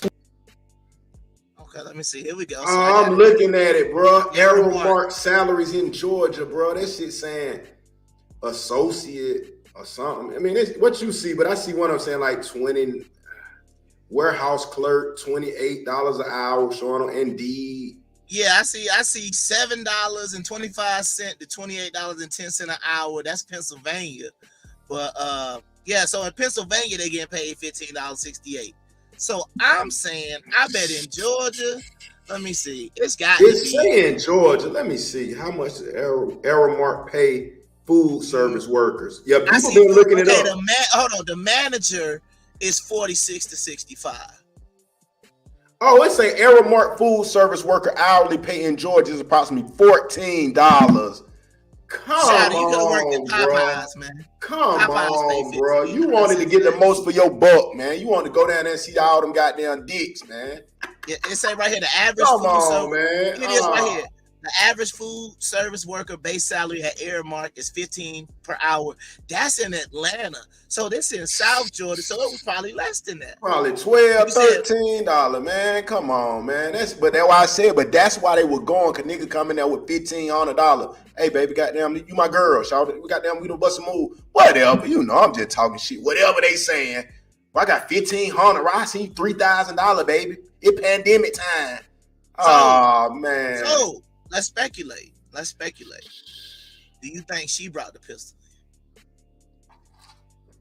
And maybe I think from what I've been hearing and shit, you know, Jimmy. Speculation. No, I know reckless speculation. Reckless speculation. I just think niggas, because like I said, I done been in the prison, bro. When that drone drop, bro, it's a bag of shit. Whatever's in the bag is getting in. Nobody has to see it. Nothing. If niggas make it to the yard first, grab it, you pull it in, you run it, you got it under your shirt. Nobody knows what's in the bag. Niggas just done had enough common sense to not do guns and shit like that in the past. Now you got these young Grand Theft Auto kids, and they're like, oh, hey, get a gun, get a Tech 9 in here. Like, you like, what, nigga? That nigga want to get a gun? Yeah, it's supposed to be dropping some magazines or some drugs. Yeah, it's like that, but that's why the respect is lost, bro. It ain't even respect for nothing no more, bro.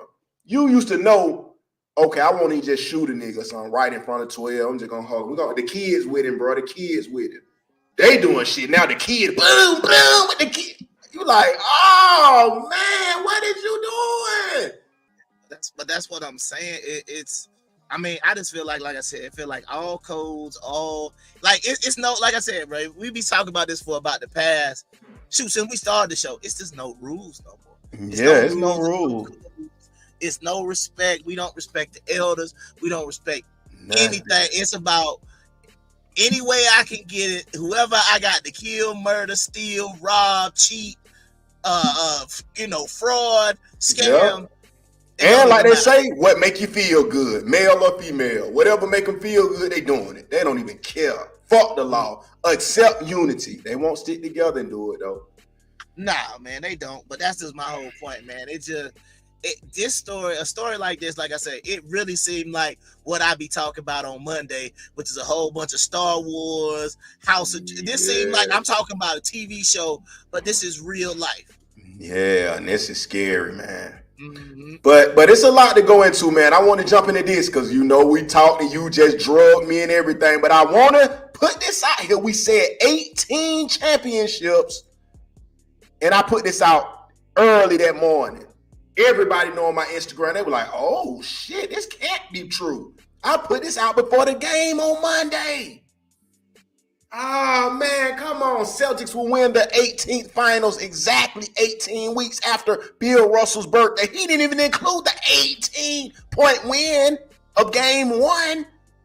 Oh my God. And let me show, because they'll say, Bird, you didn't put that on there on that day. You had it early. Bro, 148 Monday. had to show receipts, like you said. So if you don't believe me on our intro, if you don't believe me, you can hit Google and check it right now. Yeah,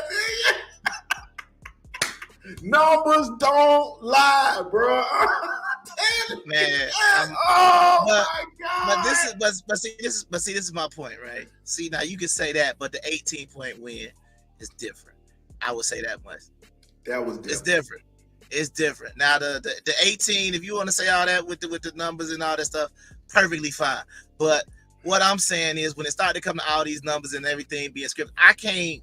Bro, it happened. It happened. You gotta say it happened. Time out. But it don't fit. It don't fit the script that you said, though. Hold on. It's more pieces. This is not cutting out what I said. It's more pieces. I'm talking about, but how the darkest non-white person get the face now? Jalen. Oh no. I fucked up on the face. I fucked up. All right, hold up. You got the 18. All right, well, we good. I don't gotta beat you up because I'm just like, oh, well, hey. He said, yeah, he messed up. No, I fucked that up. It's like moving right along. Okay, well, moving right along. But you got the 18, man. You got the 18. You on there. You threw that with that, but I was like, boy, you got a cat like me with some braids, a beard, and like what's they said? Bro, it's not bro, it's not the white guy. They didn't want to. The 18th ritual stronger. I was wrong. No doubt, man. Okay. What we doing, man? Okay, I think we talked about that last week, right? The 1 and 1 and 1. The 11-11 ritual. Talked about it being some type of angel number or something like that. Yeah. So you didn't know how to relate to Chris Brown, but okay. But now we getting a little deeper to the picture. Let me see. Hold on. We getting a little deeper. He had the ability to say in this. Which meet and greet do you have? This is from. This is from Columbus. Oh, Columbus. Yep. Literally, after my picture went viral, my boyfriend broke up with me about a week later after arguing because he felt like Chris was too close on me. I'm just like, it's one of the most respectable pictures. Hold on, let me stop it right there. I like to stop in the middle of the action, like you said, right now. But, so is this a picture that's acceptable for you from your girl going to a fan? Like, is she like a celebrity crush? Is it cool for her to have a celebrity crush? Or? I mean, I would say this isn't the worst. I put it. No. We know we on the worst podcast. Yeah, we know that. I'm just saying, is this violation? Is this violation? Okay, so I'm gonna give it some context. I'm gonna give my answer. I need to see what the picture with her boyfriend looked like, and I need to see if she posted. No, hell no. I'm saying this is your girl, right there with the black on. You, that's who you go home to every night, and you're just seeing this on social media just by chance. She didn't show you this. That's your girl, not no other nigga. Did she tell me she was going? Yeah, she showed you. She told you she was going, but she did. Okay. She told you she was going. You didn't know about the picture, and you don't even know when she got home. She didn't show you the picture. You seen it because it went viral. Right. I mean, I already explained. Like, if I broke up with somebody over Jay Holiday, I'm definitely breaking up. Oh yeah, that's fine. So I can't even try to say, "Oh no, I would just be." Nah, I'm out. I mean, so is it? Should they have a celebrity crush when they're with you or married to you? Or I mean, even going with you, I get. I mean, like, I feel like the whole celebrity crush thing, it's not, how can I explain it? It's not a big deal when like I said, when it's confined to the point of it not becoming reality. You know what I'm saying? Okay. Like, if I say, oh, I got a celebrity crush on, I don't know, Beyonce, let's just throw her out there. The chances of me ever doing anything with Beyonce are whatever astronomical number that don't really exist, right? So it's cool to say, oh, I'm crushing on Beyonce, because the chances of it happening or even meeting her or being in the same place are so astronomically small. Nobody else. I'm saying like kind of what I was seeing in some of the comments, and I agree with this. I'm like, shit, would it be respected if a nigga was to see Beyonce and it was her trip? She was doing 11-11 tickets.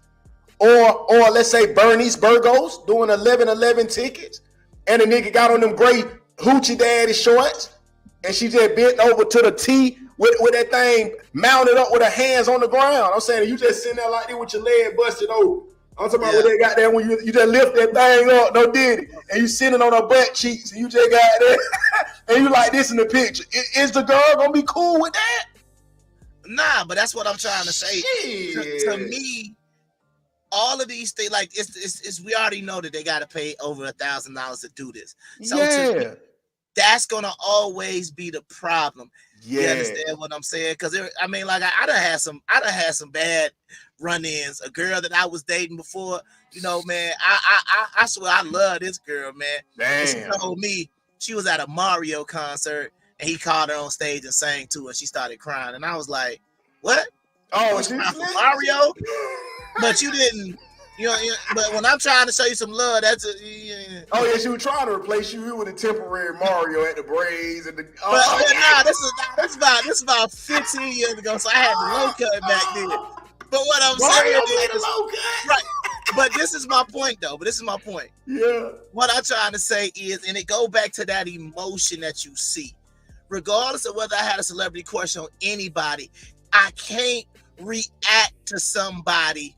You know, it's kind of sort of like for example, you know, the wifey or whatnot is from Ghana and stuff like that. You know, that nigga DeVito is big in Africa. Right. If DeVito pull up and she starts screaming and yelling, oh yeah, we getting divorced immediately because you're not going to disrespect me like that. Oh, and somebody would say, oh, well, you insecure. No, ma'am. It's not an insecurity, because if it, like you say, if it was a woman that walked by and that thing is do-do-do-do-do-do, and I look, oh, that's disrespectful. But you can yell and scream for a celebrity, and it's supposed to be, I'm cool with it because he gonna warm up the oven for me. No thanks. I mean, cause this you said that about Joe or somebody last week. He warmed the oven up for you. That's what I said, bro. I got bad experience. I got Jay Holiday. I got Joe. I got Mario. I'm already paranoid when it comes to these R&B niggas, so I'm definitely divorcing over Chris Brown. Most definitely, because my thing is that, okay, so you already giving up $1,100 for it. You got to make the most of your money already. So my thing is that when it gets to that serious about somebody, or am I like your third or fourth or fifth or 10th option? You know what they say? Like, that's one question. First of all, am I just who you with because it's all you can get, but you really wishing you can get these niggas? You know what I mean? Like, god damn, is that how we rocking? But see, I'm questioning everything, because now I got to go back and question the whole relationship, because now that I know you'll spend $1,100 to go get this picture or whatever opportunity for Chris Brown, it is what it is. But I'm sitting here like, I can't even do that, bro. But I can't do it.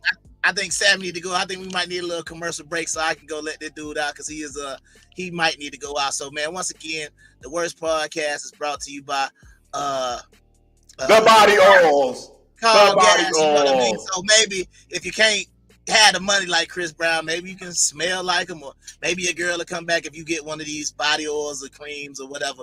But we're gonna be right back.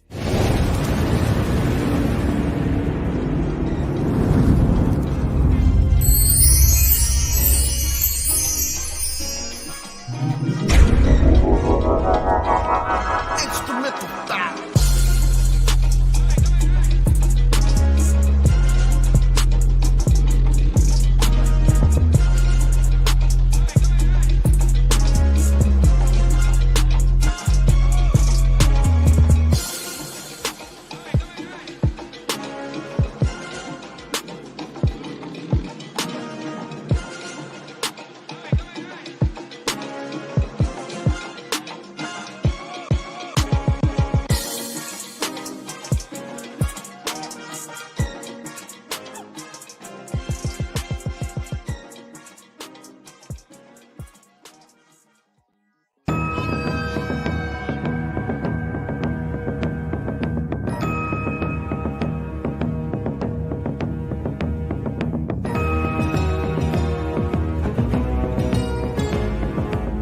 Let's make the baby do the magic hand thing. Come on, baby, do the magic hand thing.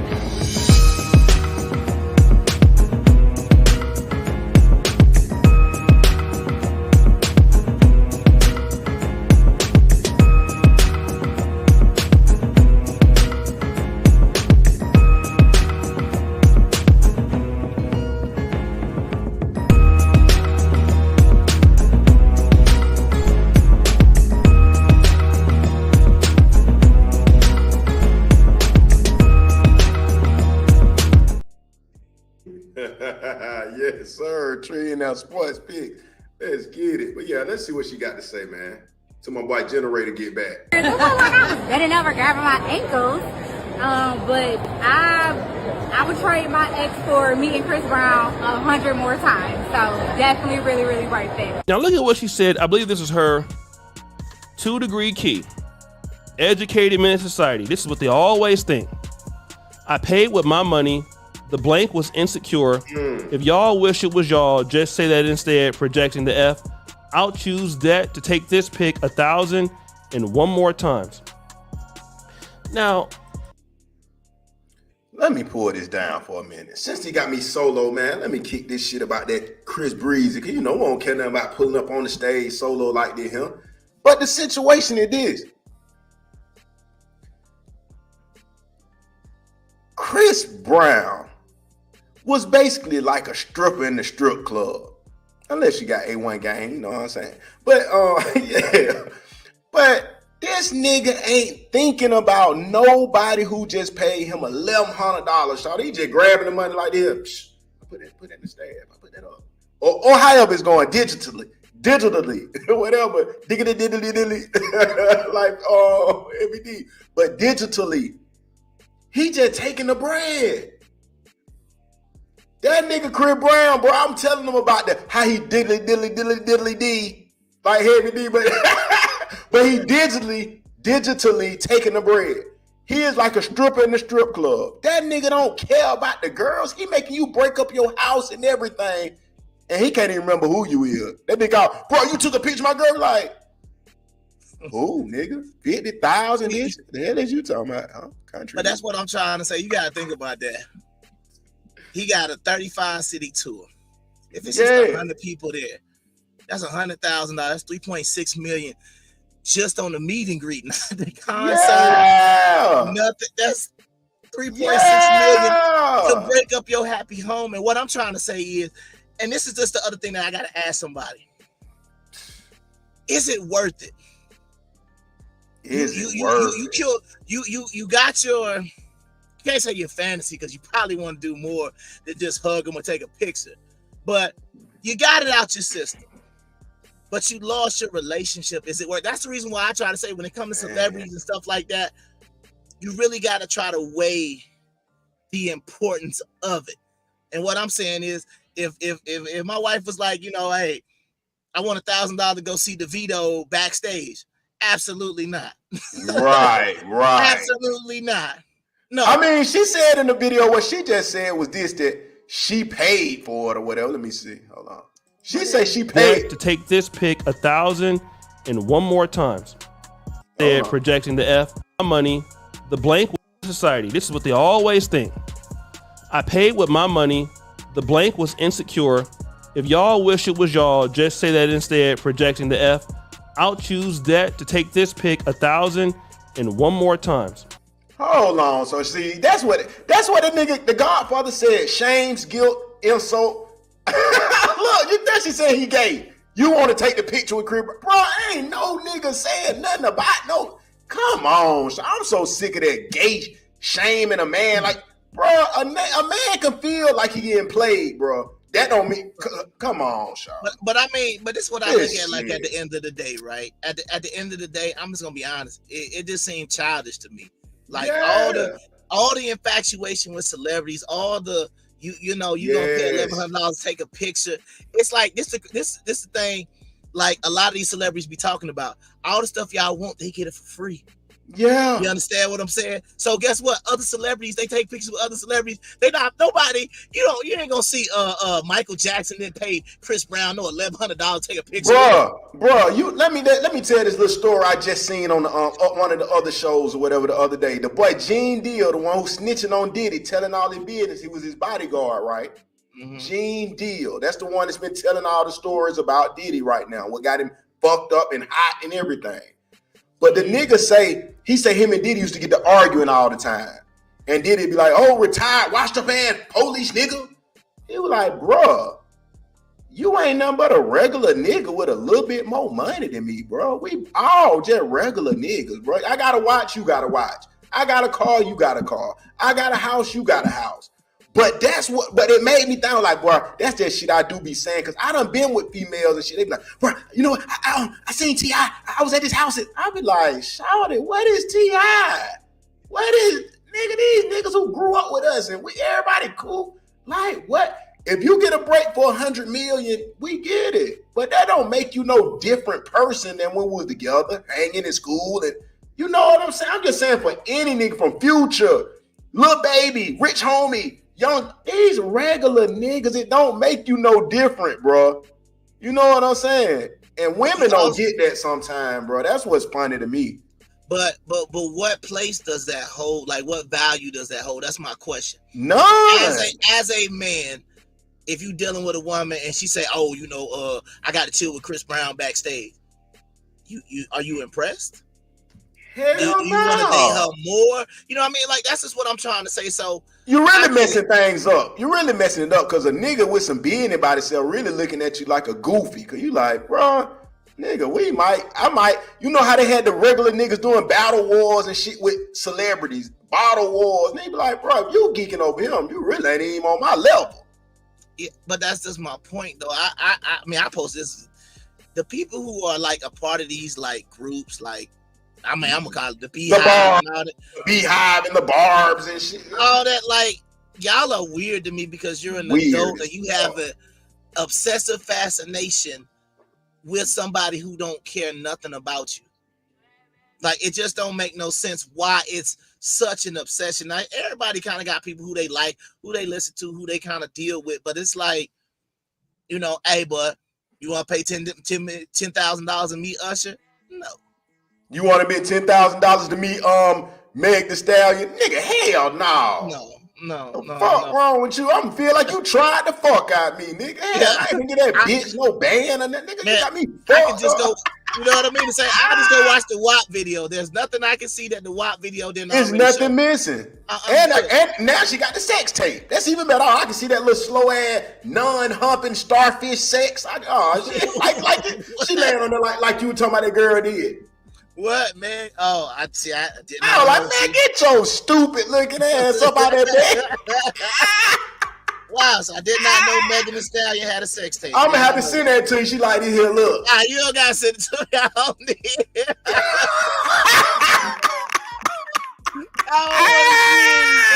Bro, I'm gonna have to spam it to you, John. I'm gonna spam it to you. I don't even want to see them cheeks, man. But let my boy Corey tell him what he got to say about this shit, man. Woo, I can see, Lord. Thank you. Now that I can bring the Lord in on. Okay. Thank you, Lord. Get it. All right. First of all, let's start the show off. Damn, I'm eating this motherfucking loud ass shit. Can't see anything. Fair use. I think, personally, men all over the world need to send donations to the brother Chris Brown. Wait, what happened to Chris now? Did I miss? I love Chris. I think men all over the world should send donations to Chris Brown because he has proof that most of these women ain't worth a goddamn. Thank you, my boy. I love that nigga when he be kicking that shit. Let him continue. He has proof. I'm interested. Keep going. We talked about this a little bit before, but I've seen even more. He has women that ain't even got it paying a G-ball. G-ball! I'm talking about busting.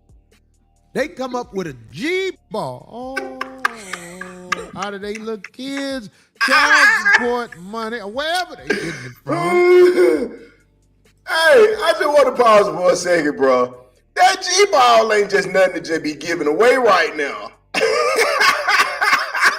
I mean, like I said, I just feel like if you got money to go and see Chris Brown, I really hope she paying all her bills. I really hope she's straight financially because if she hitting him up, like that's the whole thing about it. After you do this, if you asking your man for money at any point in time, go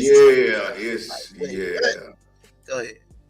Dick the tonsil money. However they getting the money, Dick the tonsil. They are giving it to somebody they don't know to groupie out in the picture. These girls ain't just taking pictures. Right, I've seen them. They are willing to throw their life away to get skeeted on and in. That's their. And it's obvious. All they want to do is get skeeted on and in and laugh with it with their homegirls about it. That's what we have in society now. Skeeted on and skeeted in. That's all they want, y'all. Now to pick from. Because I'm talking about, like, there's so many bad raps men get, but this is not a few girls scattered. This is the mind of the average woman to be a groupie for something of status. I can fuck your if I want to. Look at my hair. Do you think I still can't fuck? I got status. I'm not talking about the bad who got money, but I'm talking about all the regular belong to me. All the regular. Bro, look, it's funny, but I just talked to this with my other partner, and a few of my little female little buddies and shit. Bro, when a nigga got that 100,000, 200,000, 50,000, it could be a dub right now. Even back then when they have a 20 ball in their pocket.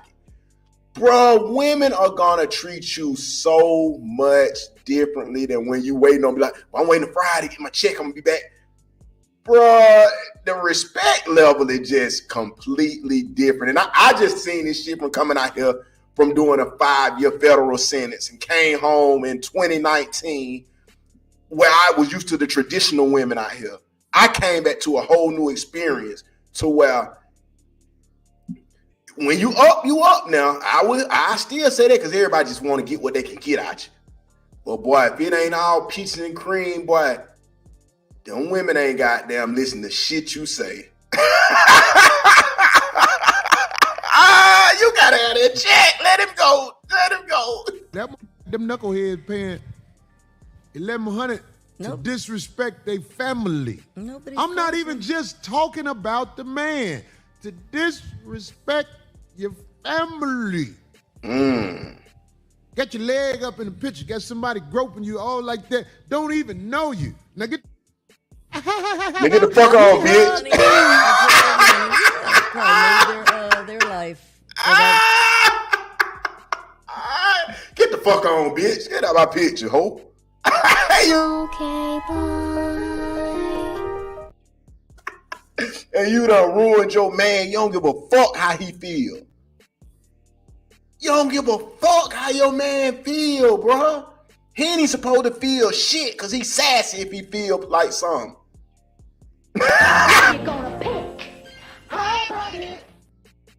Sass ass nigga, you ain't supposed to feel nothing. Yeah, whatever. See, this is the thing. This is what I want to say. A lot of men know they woman is not respectable. But it takes something like that to show how disrespectful she is. Mm-hmm. That is true. A lot of guys don't, they be like, yeah, I got to work on her a little bit with this. I got to work on her. But they don't know they girl is passing out. Hold on, I want to skip that. How many, Opus, clip this up. How many men are saying, I know she got that wrong. We got to work on that.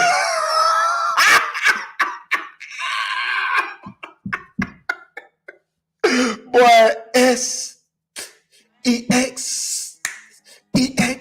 stronger than any drug. Things that you revere to nobody in the streets. Your girl passing out what you hold up You think it's something special. You showed it to your mama. You showed it to the church. The preacher got paper. The preacher. Oh, that's all I'm trying to say. A lot of you guys, you better be glad your preacher ain't your broad jet, because your preacher got the most money that you know. That's probably the dude who got the most money that most of the average men know. The preacher. I'm talking about know personally, that speak to him. All these. The preacher got the most money of whoever you know. Damn, you ever thought about that, bro? The preacher got the most money that a person most probably could speak to that they know. Where you get the money from? You know where they get it from. Shit, they the pimps. Hell, we talking about. You tell them they get rich on God's money? That's what you saying? You know who getting them right. The sheep. Women who do this stuff is just showing everybody what everybody need to know. Because if you don't know this stuff, you can be destroyed with your little college diploma. And we'll let him go down with that, because my thing is this. It just ain't in the right character. That's the same shit like a man. If it's a man that's going crazy over Megan Good or Megan Thee Stallion, oh God, I just want to go see her. I'll spend my money. Like, bro, you is not nobody husband, bro. You some bull. You like a desperate ass kid. Now we got 45-year-old women breaking up their happy home to go see a 30-year-old kid. God damn. Well, this is the other question that gets brought up to mind when you start getting into really how deep the celebrity stuff goes. And then we gotta talk about the whole Nelly situation. But most definitely, when you think about this situation, what I always think about is, what would you do to see this person? What would you do to get backstage? Yes. What would you do just to get in that person's presence if it's that serious? Because you know, it's people who will be, like I said, the girl I used to date, she was crying on stage for Mario. And I'm like, what? You crying on stage for Mario? Here I is, done did all this stuff for Valentine's Day. I done cooked. I done got you the flowers. And I just get, a high five. And I might have got some, some Virginia later on. But it's like, it ain't like, oh, nobody has ever done this to me. Like, and like he said, like Corey said, this nigga don't know you. Yeah. And he's saying, bitch, get out of here. Get out of here. Yeah, What the bitch like, get your ass on? I mean, because that's basically what he's sitting there doing, bro. He like, all right, here we go. Here we go. $1,100. $1,100. All right, you ready? Okay, let's take a picture. All right, bet. Okay, bye. Ooh, next, all right, hey, get out of the way. All right, next, all right, you want me to grab it? You want me to grab the titties? You want me to grab the cheeks? What you want me to grab? Okay, ready? Okay. All right, 1, 2, 3, go. Okay, bye. Okay, you're a little big. Hold on. Let me stretch real quick. Let me stretch you a little bit. All right, let me pick you up. You ready? All right, 1, 2, 3. All right, $1,100. All right, the car went through. All right, bet. Yeah. Next. Okay, bye. Hey, that's what's going on, man. And I'm sitting there, and it's like anybody who sits here and tries to make sense of somebody losing their whole relationship or they think and trying to blame it on insecurity or whatever the case may be. My question is, if the shoe was on the other foot, and like you said, your man had Megan Thee Stallion picked up, or you know what I mean, had the cheeks in his face and stuff like that, and he take a picture and it's on the internet for everybody. See, my whole thing is, if this was honestly just in your personal stash, I ain't gonna even say I wouldn't have no problem with it. But when you put it out there for everybody to see, it's like, it kind of reminds me how you've been watching that show Clipped about the Clippers and the whole Donald Sterling thing on Hulu. No. Okay, the lady who played Donald Sterling's wife said something very, I mean, I just thought it made sense based on what she's talking about. Husband a billionaire. She said, I never really had a problem with the women, but don't embarrass me. You understand what I'm saying? Right. If you wanna, like I said, if you want to go get some top in your mansion and the hoes pull up and they gone by the time I get here, but what you can't do, like she was doing in the show, you can't be courtside hugged up with my husband, and then you got me upstairs in the booth. That ain't gonna work. So that's what I'm trying to say. Don't embarrass me by putting on the Instagram and internet. That's what I'm saying. But that's why I say I respect that, because that's what a woman would do. That's the thing. This woman right there, she felt like it wasn't even nothing wrong, bro. And that's what's fucked up because dating right now, that's what niggas, my partners, all who be fucking, you know what I'm saying? That's what dating is. And that's like, oh, I mean, I can do whatever, really. Ain't nothing wrong. I mean, bro, I mean, you said something about this. You sassy. What? But see, this will be my this will be my final question about all of this. And my thing was these pictures released by like Chris Brown and on the show, like, oh, look, this is an example of what you get with $1,100. That's different, but I'm pretty sure you already signed a waiver and you knew that. Yeah. But if it's solidly on your Instagram, hey, I went to the 11/11 backstage, look at me and Chris Brown, and you put that on your Instagram, then you got to ask yourself, why did you put that for the world to see, knowing you got a whole man over here that's going to have to see that, that's going to have to think about that, that's going to have to say, well, we know Chris Brown busted down somebody. All I want to say is that they don't give a damn about us. But that's what I'm saying. Get me. But you get what I'm saying? Yeah. It is. I'm not saying even if you do it in private, it make it better. But what I'm saying is, we've already talked about a man not like, you know, and a man don't feel like he's supported. A man feel like you settle for him. A man feel like, you know what I'm saying? He not enough for you. And then you go do something like this with a straight up celebrity. But then you'll complain to me and say, oh, but you don't pay no bills. You just spent your rent to go take a break. Chris Brown don't pay no bills. You love him to death. Come on, man. But yeah. But like you say, man, we gonna jump into this and I'm gonna double back on it, man. Your boy Ashanti and Nelly, they say they already been married, man, have been for months, man. That's a good. I congratulate them. The old niggas, they done got burned out. She done been fucked and doo-dooed on all in Dubai by 50 niggas and Saudi Arabian princes. Hell, fuck it. Made it well. She done got boo-booed on every week. You do not, listen, bro, I told you this. You do not go to Dubai on no trips and don't think nobody finna. They got to boo-boo on you. You don't get no free trips to Dubai when I don't care what woman it is, you're going to get boo-booed on. Maybe she went to go perform. Right. You right. Perform at a stellar event. Because I saw the one. I'm sorry. It was funny to me because they call themselves I'm a human porta potty. I'm like, they got a term for it. That's what they call it. It's that serious. And look, that's one of the things we always talk about is how they get doo-dooed and boo-booed on. The second thing was about what happens when we start holding our mothers accountable. Because you know what I heard, bro, before I get into this clip? What did you hear? The boomers, them the people like a little bit over us, I think them. Maybe our uncles, maybe even our mamas. I think they're boomers or whatever. Yeah. Those people failed America and the black race. They failed. They didn't teach them nothing. They didn't show the women how to be women. They was showing them they allowed feminism. And then it allowed this because I told you got to check your mama sometime because your daddy might not be your daddy. These hoes been lying so long, bro. It's normal and we desensitized. But what happened when this happens on your favorite show? What happens to us guys, man? But you want to keep telling me, oh, your mama this, your mama that. You didn't even try. Why didn't you try? If you knew it was a possibility. Because I knew your mom's history. I knew your mom's history. What about your history? You're worse than her. That's your opinion. No, it's not. Bruh, chill. I'm worse than your mom. Yes, you are. You are great. That's your opinion. Okay. No, it's not. I know she's hurting. Until the truth has been told her. Can't just say stuff. That's just like her mama just said. Her mama said he's your dad. No, she didn't. She ain't 100% sure. My mama told me that. She's not real with me. My mama kept it real with me. My mama kept it real with me and said, you my daddy.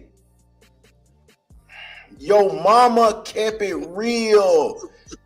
Fuck. Your mama kept it real. I just like those words. A real woman. Your mama is a real woman. I like her. My mama was real with me. Miss Fuel, did your mother, when you say your mother really kept it real with you, I want to be honest. If she did. She asked again, your mama really kept it real with you, didn't she? Did sleep with other people as well. Did she give you their names too? She did. Did you try to contact those men as well? No, it's only one other person.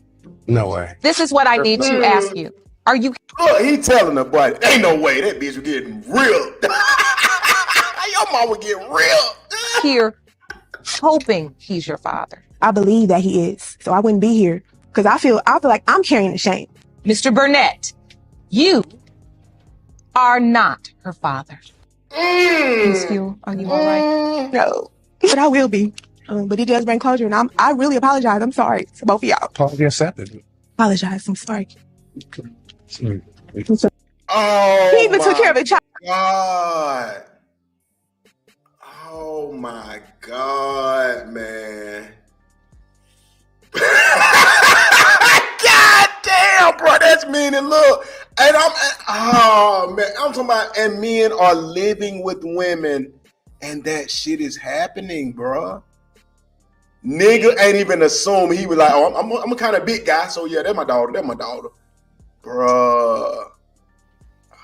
I told you. I just feel like when it comes to all the paternity stuff and things like that, I just feel like there needs to be a level of honesty if there is even a possibility, because like I said, they make it seem like once they got pregnant, like they say they was just old. But it's to the grave, bro. If like they say, if you shot somebody and got away, bro, you're not gonna tell nobody, man. You got to when it's dealing with that, because once again, because my thing is like this, man.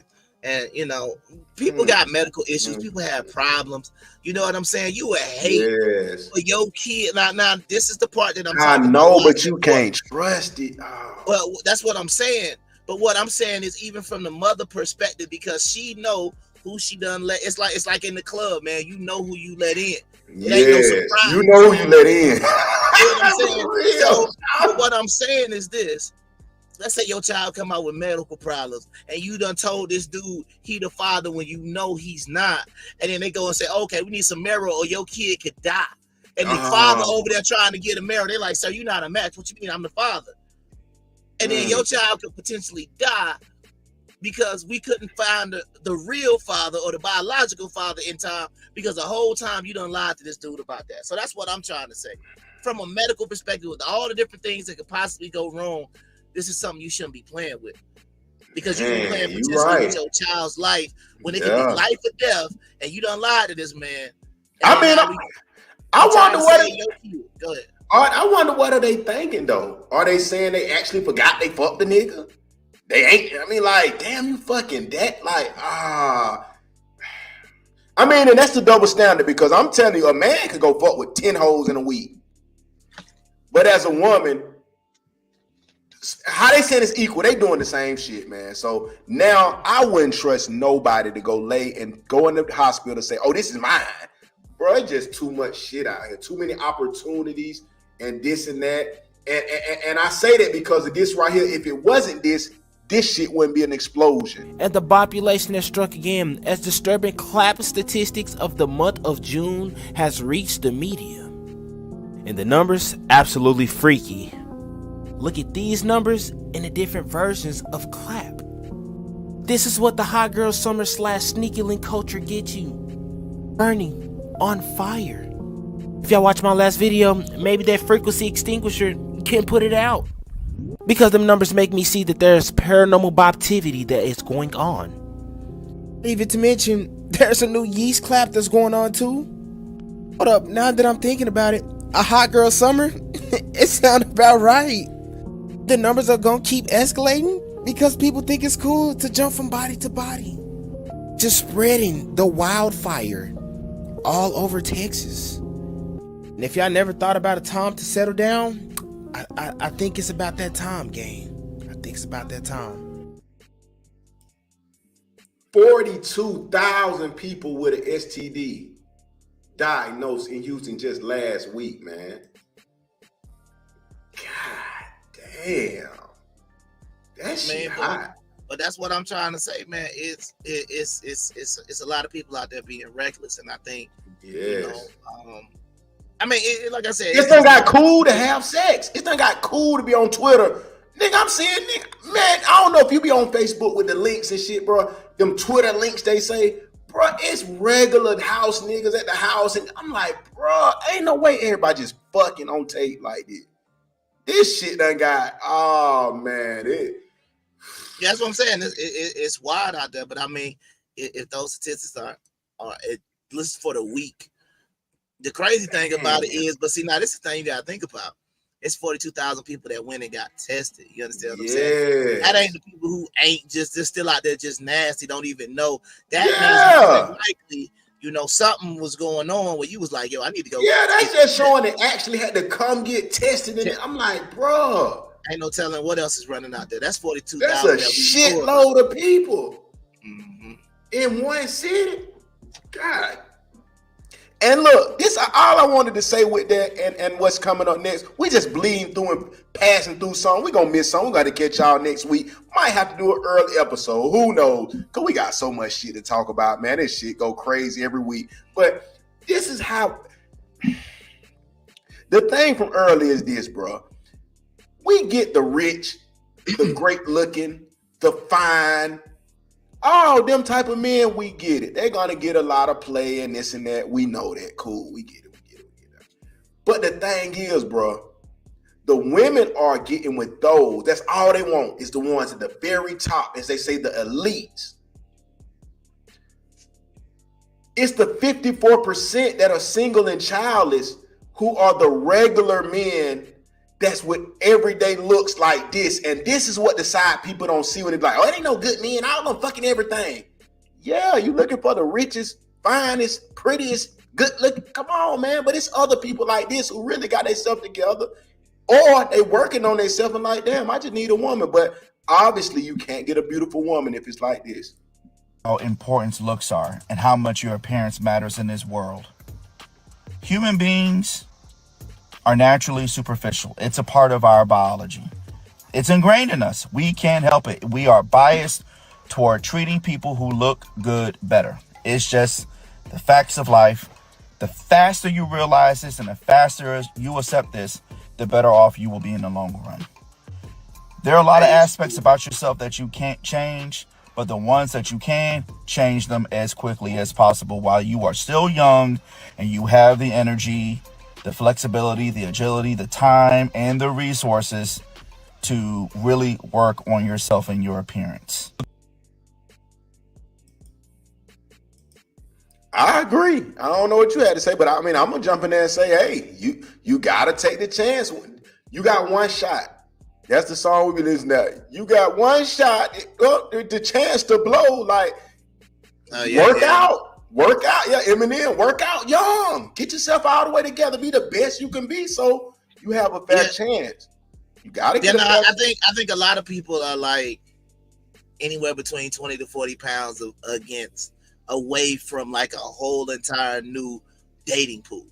But I don't think, but see, the thing is, I don't think they really understand and get it. You understand what I'm saying? It's like they will believe that they're, you know, if they are, once again, based on the Houston, they having people have sex with them, that's okay.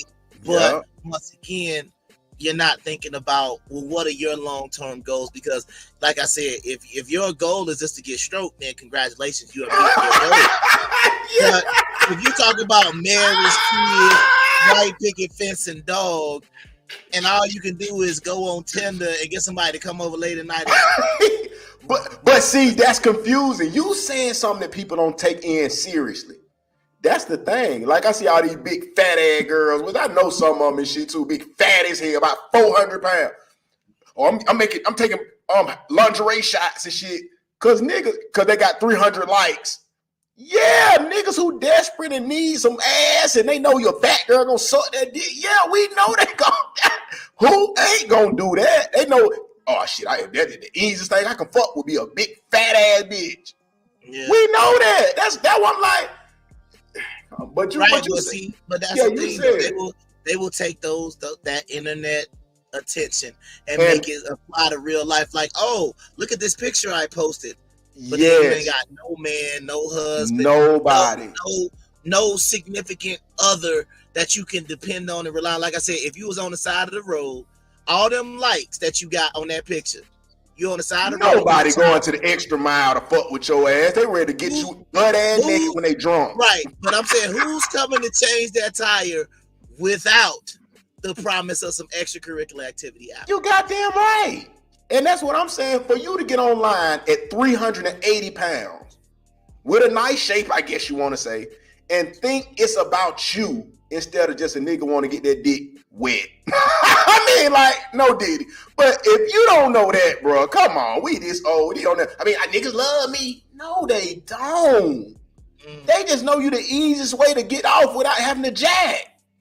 That's what they don't understand. Like, it's like when this Mexican dude used to tell me, because they do not care. They'll be like, yeah, hey, it's still better than my hand. So yeah, they'll fuck a sheep, cat, dog. They don't give a fuck. Nigga, out the leg. He said that. I'm not saying that, dude. But what I am saying is, that's what it come down to, man. You are better at the end of the day than the congratulations. Yes. You're better than the hand. You're better than Jackie Palmer. Congratulations, you're better than my. If that means something to you at the end of the day, congratulations. But it's just like, is that what you want to, like, you know, like I remember what he said, is that what you want to be? Is a cum dumpster? Is that what you want to be? That's it. You want to be a receptacle for nigga ain't walked you on no date through the botanical garden with the family. Nigga ain't never walked you in the movies. Nigga don't want to see you nothing at 4 a.m. with that same lingerie from your Facebook picture. Bend over. Don't even look up. Just stay looking. Look down. Yeah. Yeah, stay looking up. Do not look at me. It's like you got so many. Don't turn around. Don't look at me. Don't turn around. And hopefully, you wash good enough, because you know. That thing might stink. Because it'd be hard to get up in all them cracks and crevices. Man, I remember, but I used to work with a very large girl, and she did a double. Woo! But you be sitting over there. Double like, trouble. But it'd be about 10 o'clock, and she might walk by. You be like. Brother, what's that? What's that, brother? Oh, man. That is a lot of folds and cheeks and skin. Yes. It's a lot to keep clean, man. So hopefully she dipped that thing in a nice bath before you got over there, because, boy, she didn't. Yeah. That thing gonna get to sweating and. Like you say, it's just a lot. Like you say, it's just. We ain't trying to go too graphic, but not tonight. It's every. I mean, I ain't gonna say every man, but you know, if you done dealt with a decent number of women, you have bent that thing over and been like, Tunchi. You thought you talking about? You thought it was Lil Wayne? No, did it Tunchi? You like, oh, so you don't use no wipes, do you? I'm sorry. I guess you don't use. You just use straight tissue when you move. Like that nigga Kevin said, wipe your ass, nigga. Oh no, that's what I'm trying to say. Yeah. Oh, so you just use tissue and you didn't think you needed to do that. You gotta scrub that big motherfucker. Scrub the ground. You gotta get that brush, like you be trying to, the one to clean your tires with. Look, and there's so much more we got to get into, people, man. I'm sorry, man. We just can't do it in 3 hours, man. We just too much. But we talking about niggas keeping it real, and every time you keep it real, they say you sassy, bro. All the people been talking about this all week about the plumber who went on Pop the Balloon, man. Let's give a little preview of it. See what we can get through and try to shoot through the rest of the video. Balloons on these dudes, all right? And it's always some level of, again, a little bit disrespect from both genders. But I want to play this whole thing out, right? How it transpired, just some of the clips, and then we're going to come back. This man gets rejected because he's sassy. Oh, welcome. I'll have you hold this. All right, if we can have your name. My name's Aaron. Aaron, how old are you? Yeah, I'm 29. 29, okay, and what do you do? I'm a licensed plumber. And now what are some of your deal breakers? Deal breaker, being promiscuous, not cleanly, don't have a career, nothing really going for. Licensed plumber, I like that game. I used to kick that back in the day. Shit, I'm a plumber. Shit. Wait, but I'm confused. They said he gets rejected because he's sassy. What did he do? I'm still waiting. Oh, he finna start. He got a. He's sassy because he's giving rebuttals. Y'all gonna say something negative about me, and I say something back. Now you say, "Oh, you sassy." I'm like, bro, I'm just straightening my family. But let's watch. for yourself. Okay. So we did get a pop balloon. Go ahead and go on over there and see what's going on. Yes. All right. If we can have your name and age and why you popped your balloon. Hi, my name is Karma. I'm 24. For me, it just did not work. I didn't feel like I had chemistry or I wasn't fully attracted to you, and I feel like that counts.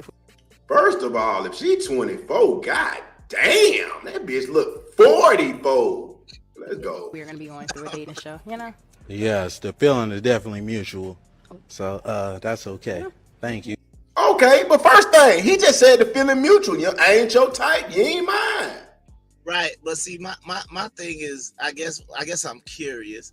I mean, I get it. If she want to go ahead and just cut him off, I mean, instantly. Oh yeah, with that.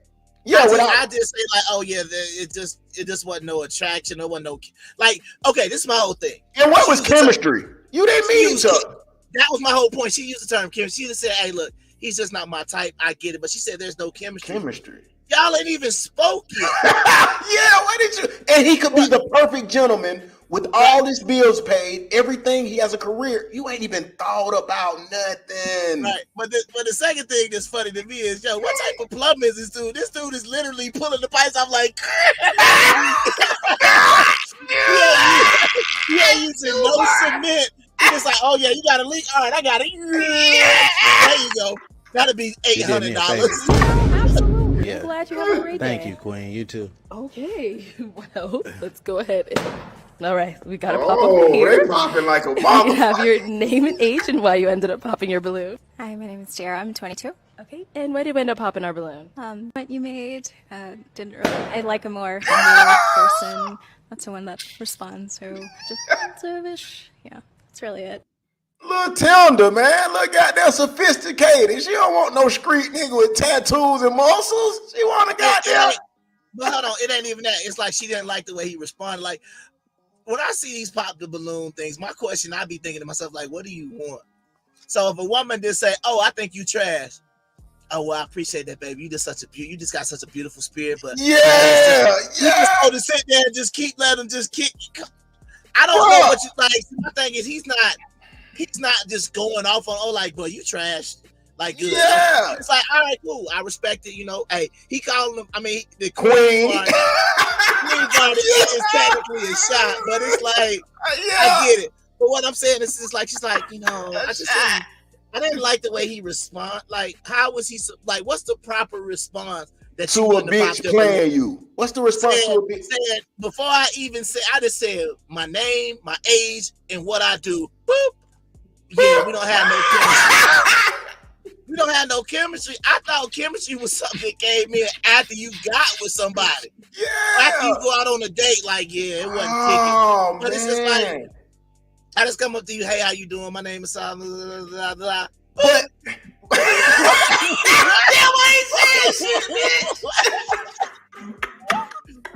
you know, if she was on the other foot, that would be crazy. And she came and she said, "Oh, my name is Shanice. I'm 24, and I went to cosmetology school." Yeah, I'm just not feeling the. There's no chemistry because she said she go to cosmetology school, so it's just no. What? Oh, that shit. You gave him a chance to really get no questions. I don't know. I don't really know how this show works. I know. Shit, it's working how you see it. But what's crazy is that, bro, this what tripped me out all the time as a nigga that done lived all these years and seen a lot of shit. If it was that nigga, that same nigga right there, and it was your homegirl took you to his house with his homeboy, and you done said, "Oh, that's the plug. Oh, his mama them got plenty of money. This and that. Oh, your brother them the cool." You'll fuck with him then, though. Now, you know what would be funny? Now, just because of him. Now, I'm gonna give you a different scenario, but kind of the same thing.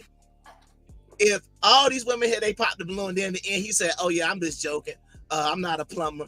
I'm the running back for the Houston Texans." They been doing shit like that, bro. That's what they did with that doctor that day. And the women were so dumb. They like turning down doctors. Like, bro, they didn't even know. They like, oh, okay.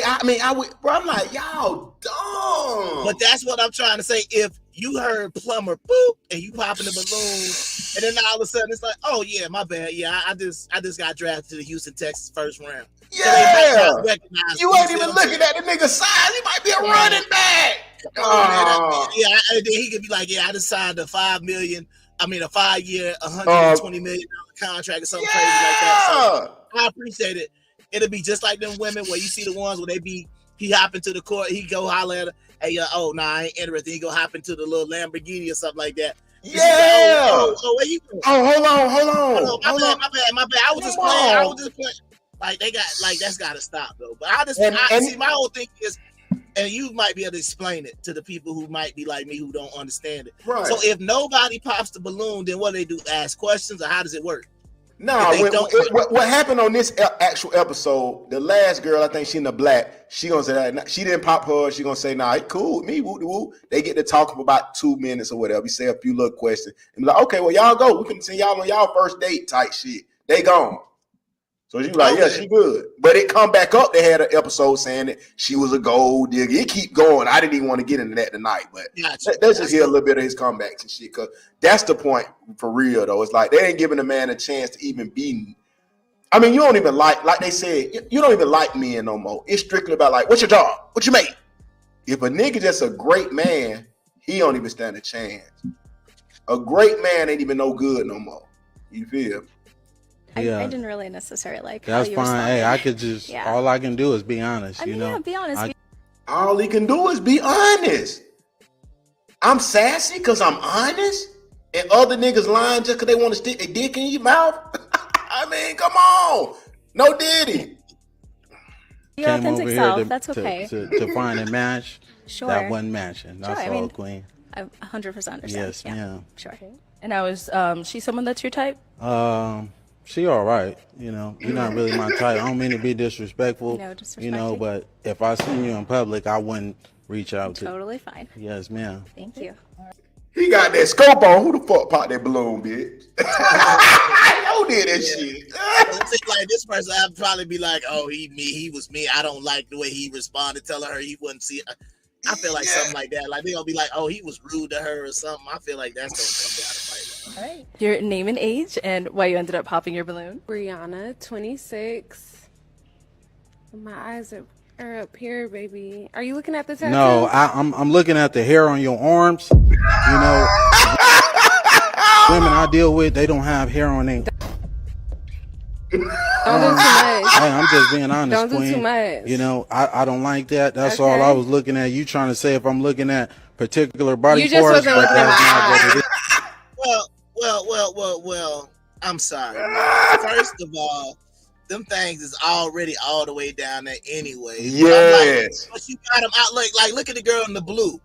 You understand what I'm saying? All that stuff, the girl in the pink. Like some of y'all girls got like the girl in the white fully covered up.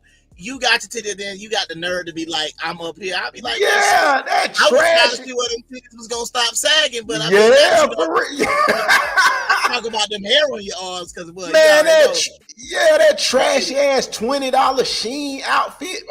Come on, man. I'm like, you wear that trashy shit with your titties, the bottom of your titties leaking. Like, bro, you can't think of nigga. Now you want a nigga to be good to you. I'm gonna take you everywhere to Benihana's every night. Bro, you look like trash up there, bro. I could be tripping. I'm just saying, like, your choice of clothes from a first impression, bro, that shit look like slut gear. Right, but that's what I'm saying. You're mad because somebody's looking at, like, baby, I'm up here. Like, well, first of all, you shouldn't have put them saggy titties out. I wouldn't even have put a t-shirt on. I had your belly out and all that other stuff. I wouldn't even been able to see that because, like I said, other people are covered up, and it wasn't no problem. Yeah, no, I was looking at the hair on your arms, Queen. She asked me the question. Yes. Yeah, I'm in heels and you ain't tall enough. Okay. Don't do too much. Well, first of all, you already know that's my peeve, man. How you gonna say you got fake shoes on and you taller than me? Take them off. Yeah. You gonna be in heels for the rest of your life? Like, I can't. That is one of the dumbest things I ever hear. Like a woman, I'm kind of tall, but I ain't like that tall. But I just like. Yeah, you can get a few little WNBA players tall. They be like, you short, nigga. Yeah, you know what I'm saying? Yeah, I'm short compared to what's old girl on the sky, a little 6'3". Yeah, I might be short to her. what I'm saying is like, if she said, "Oh," like imagine what's the girl on the sky on the sky? Angela Reese. Angela Reese was like, "Yeah, when I put heels on, I'm 6'9", so you short." It's like, what? When you put heels on, you 6'9". Brittany Griner, if she was straight, when I put heels on, I'm 7'3". Y'all niggas is short out there. What? When you put heels on, short, ma'am, take the heels off. That is I'm sorry, that's so annoying. I hate these height requirements based on which shoes you want to wear. That's ignorant as I don't know what. Because guess what, right? If we have children, it's gonna be a mix of my height and whatever in your gene pool. You don't get an extra 4 inches on your child, no diddy. You understand what I'm saying? Because you put heels on, or you had heels on at conception. That shit is wild, man. You know what I mean? I'm 5'1", but I like to wear 10-inch heels, so you gotta at least be 6 foot. You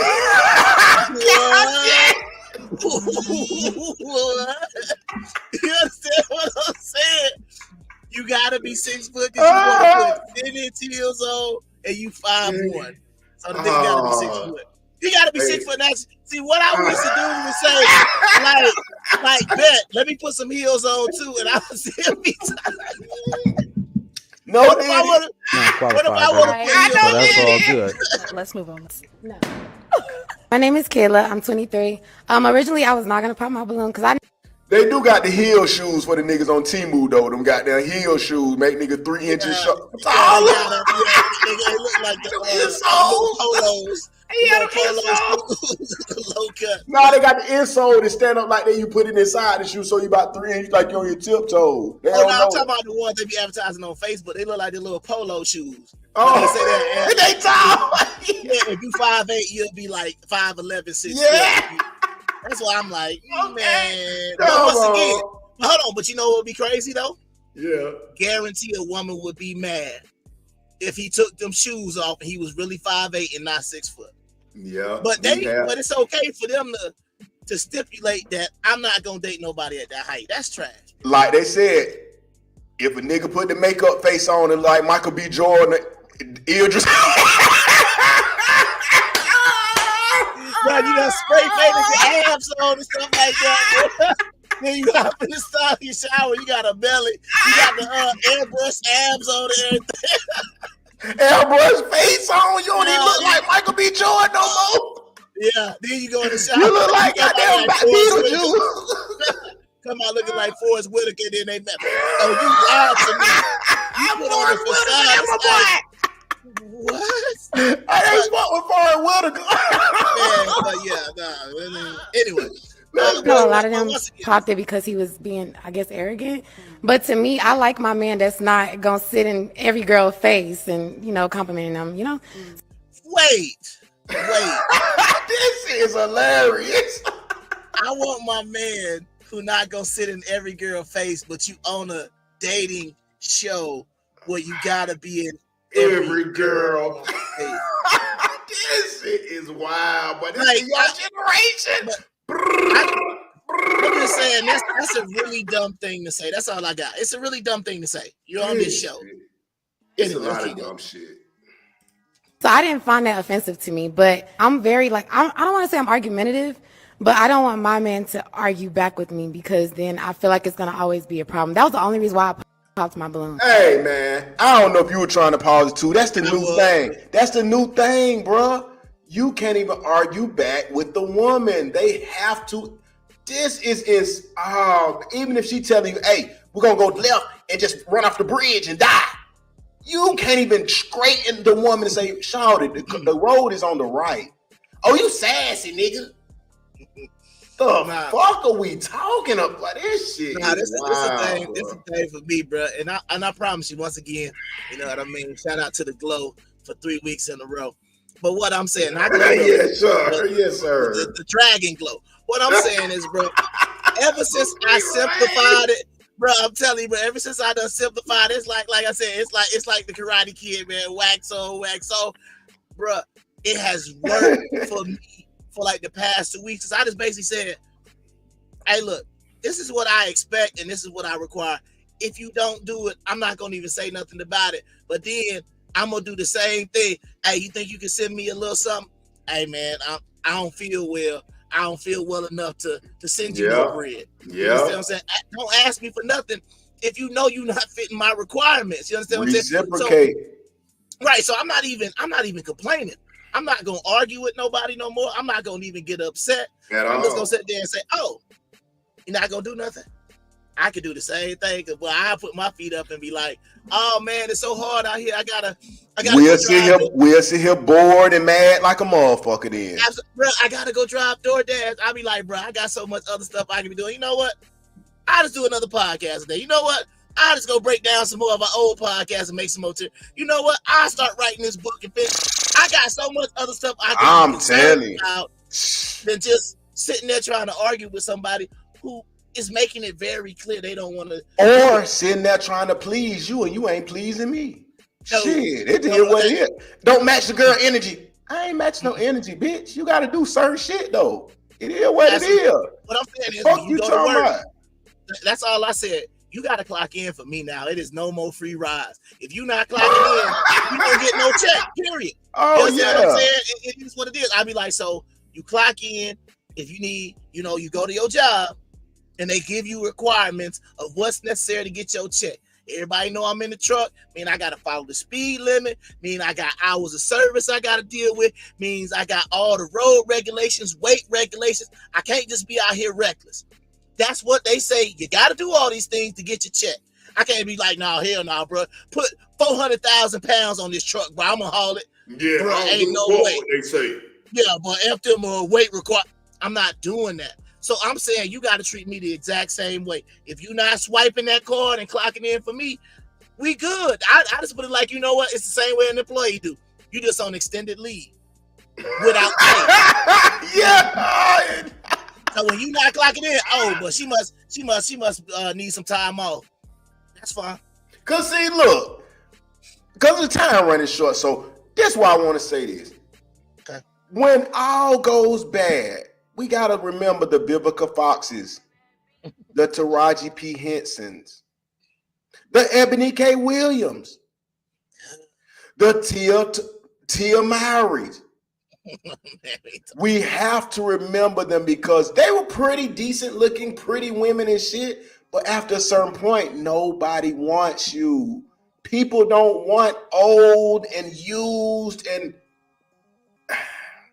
unsupportive, unhelpful, graduating from your man. People tired of it. And it's just another example. And I just want to put this out here because we got black women congratulating, like we told y'all, Ebony K. Williams. Why are you congratulating a woman for showing that she cannot keep a man in the household? She cannot obey the Lord, God, let's say, and her man, or the order of the word. Let's just say that. But I say that to say this because I don't want to preach to you. I want to let my boy do a little preaching. Let me get it big. Because the situation is this. Why are the women not holding other women accountable and saying, under the comment section, saying, oh, shawty, you some bullshit, bro. You can't even keep a man. Oh, you don't know what you doing. You don't know how to keep a man. But that's not what women saying. It's congratulations. You got a test tube, baby. No, oh, you got an in vitro with a baby. No daddy. Good.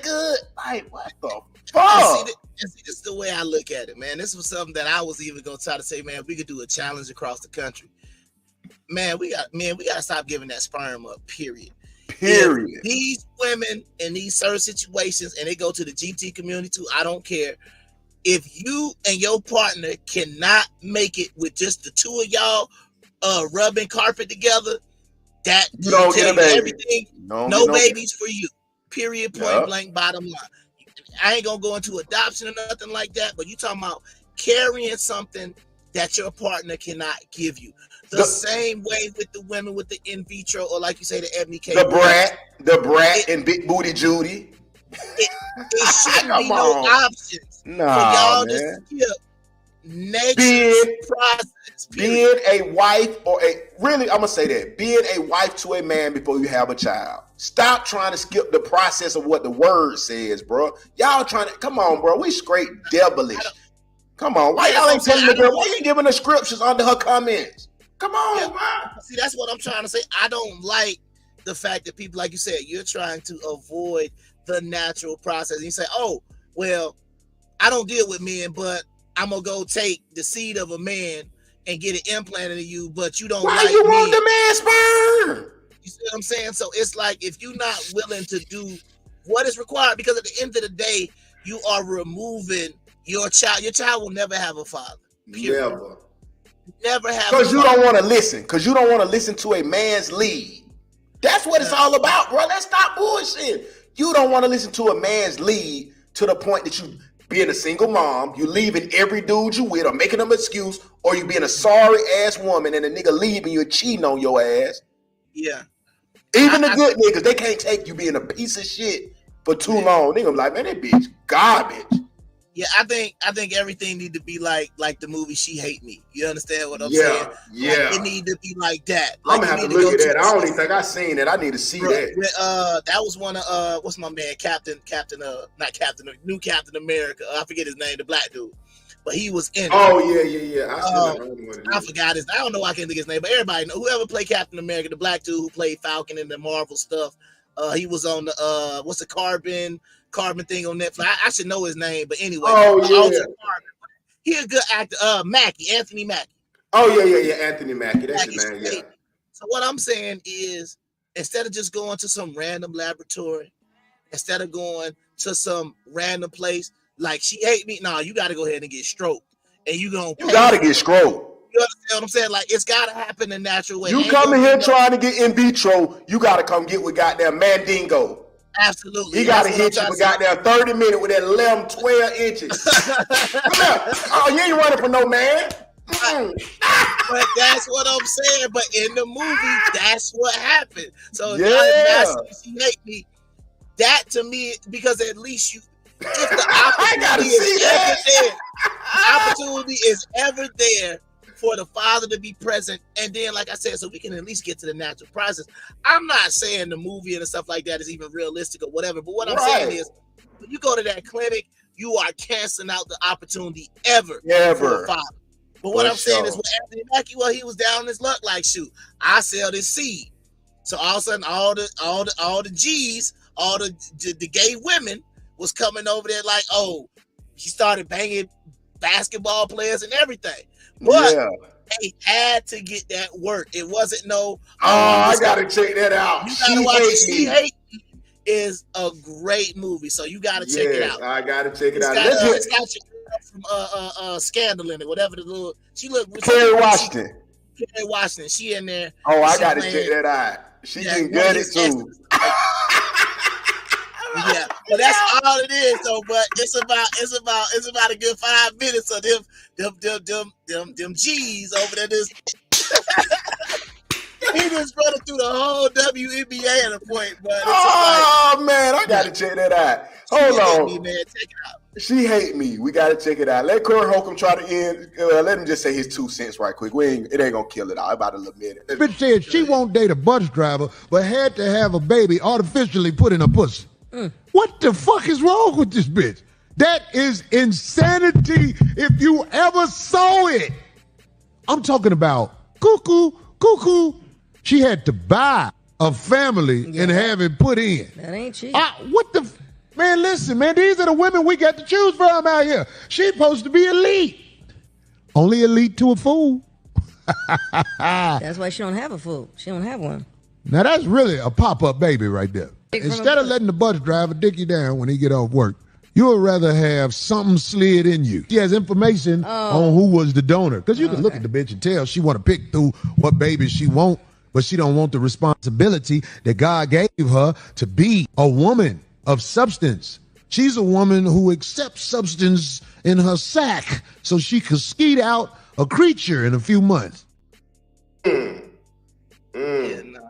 Now, like I said, I'm only with in vitro, like I said, if it's for a couple that cannot conceive and they are trying, and they can't conceive the natural way. That's the only time I'm really even with that. But this, go to a clinic, look at some pictures of some possible fathers, and he look cute. Oh, I like his complexion. Oh, how tall is he? Oh, he's 6'5". Oh yeah, put that in me.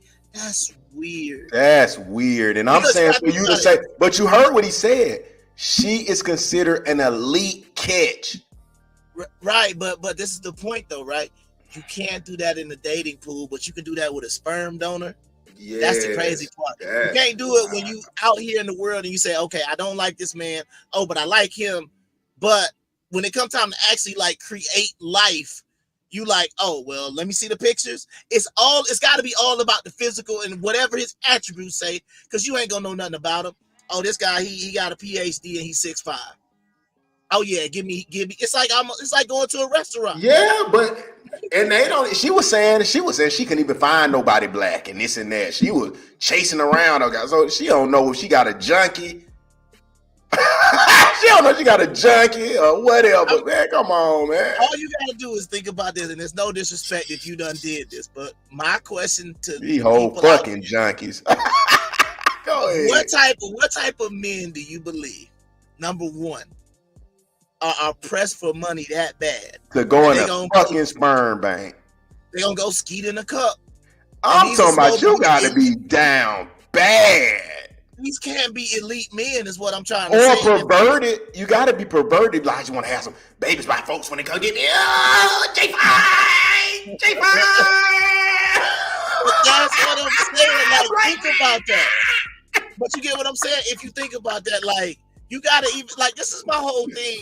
And this is what I don't think you take into consideration.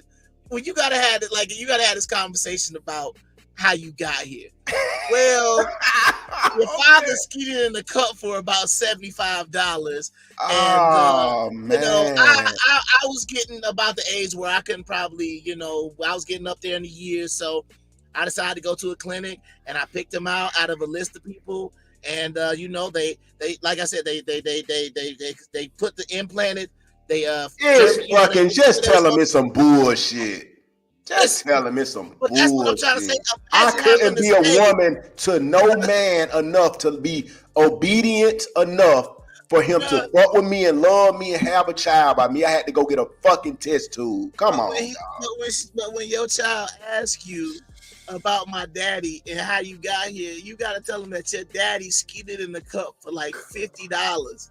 Oh my God. That's another lie she gonna tell the child. He come in the world of fucking lie.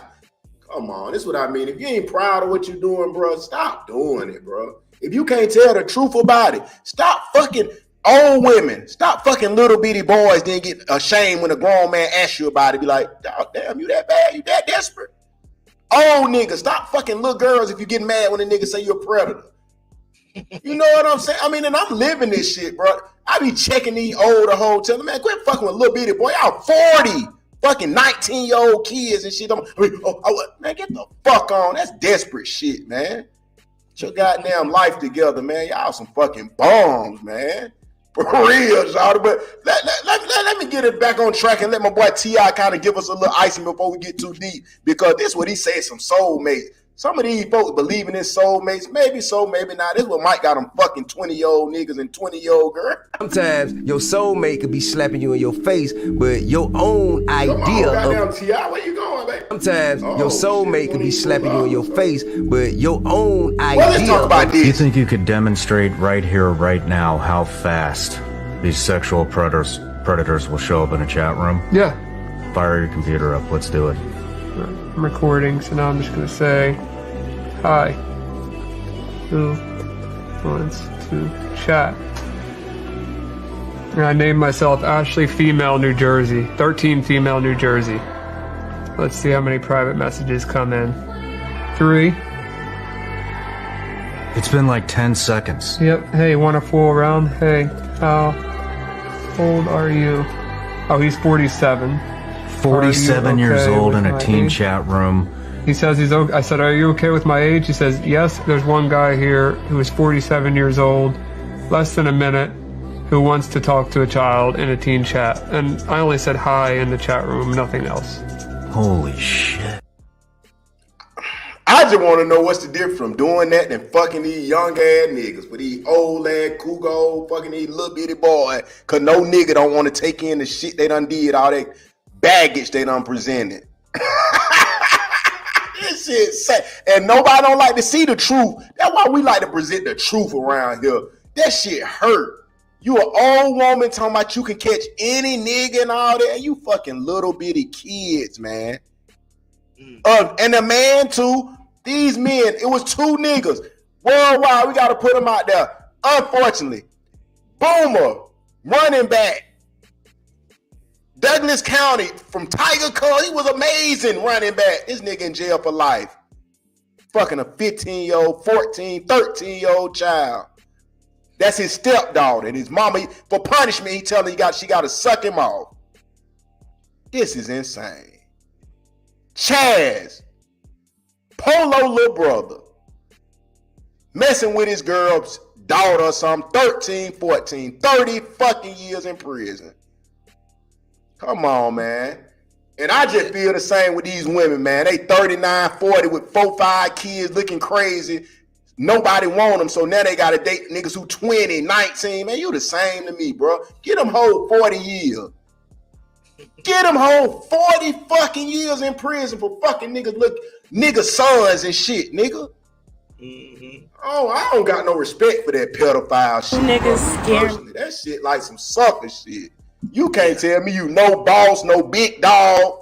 You fucking kids, man. Come on, dog. But that's your point of view, bro. I don't want to take over. That shit just be touching something in me, nigga. Nah, I mean, when you talk about, dealing with little kids, it's really like, to me, it go back to like the domestic violence. I don't have no position. It's wrong. It ain't really nothing to say. It's like, when he pulled up the thing about the little kid talking about, oh, I'm 13. Is that cool with you? He 47.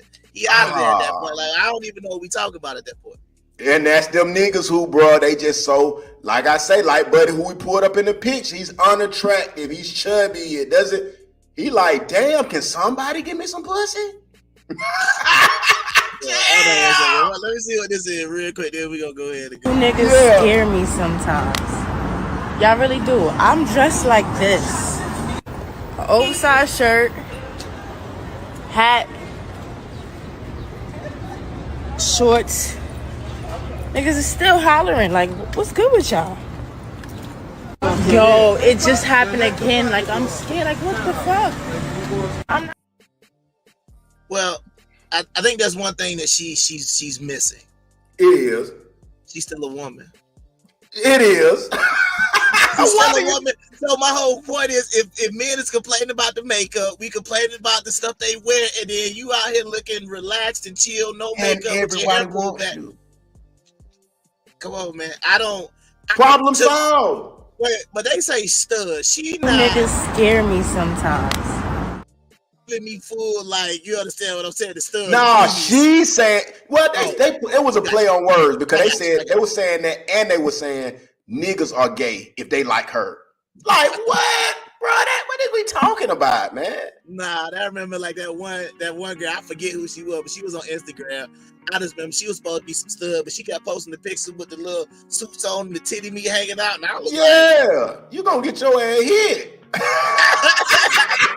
You still a woman at the end of the day. It's not like we talking about, oh boy, yeah, but a Brittany Griner, boy, I'm trying to climb that. That's what we talking about. If you still a stud and you got that body underneath all them bags, come on, man. And like you said, bro, it's only further showing the women that niggas want. It's 2 things. I'm gonna say that. People want a regular woman. When it all boils down, when you talking about marrying, locking down, niggas don't want no Instagram bitch that's naked online.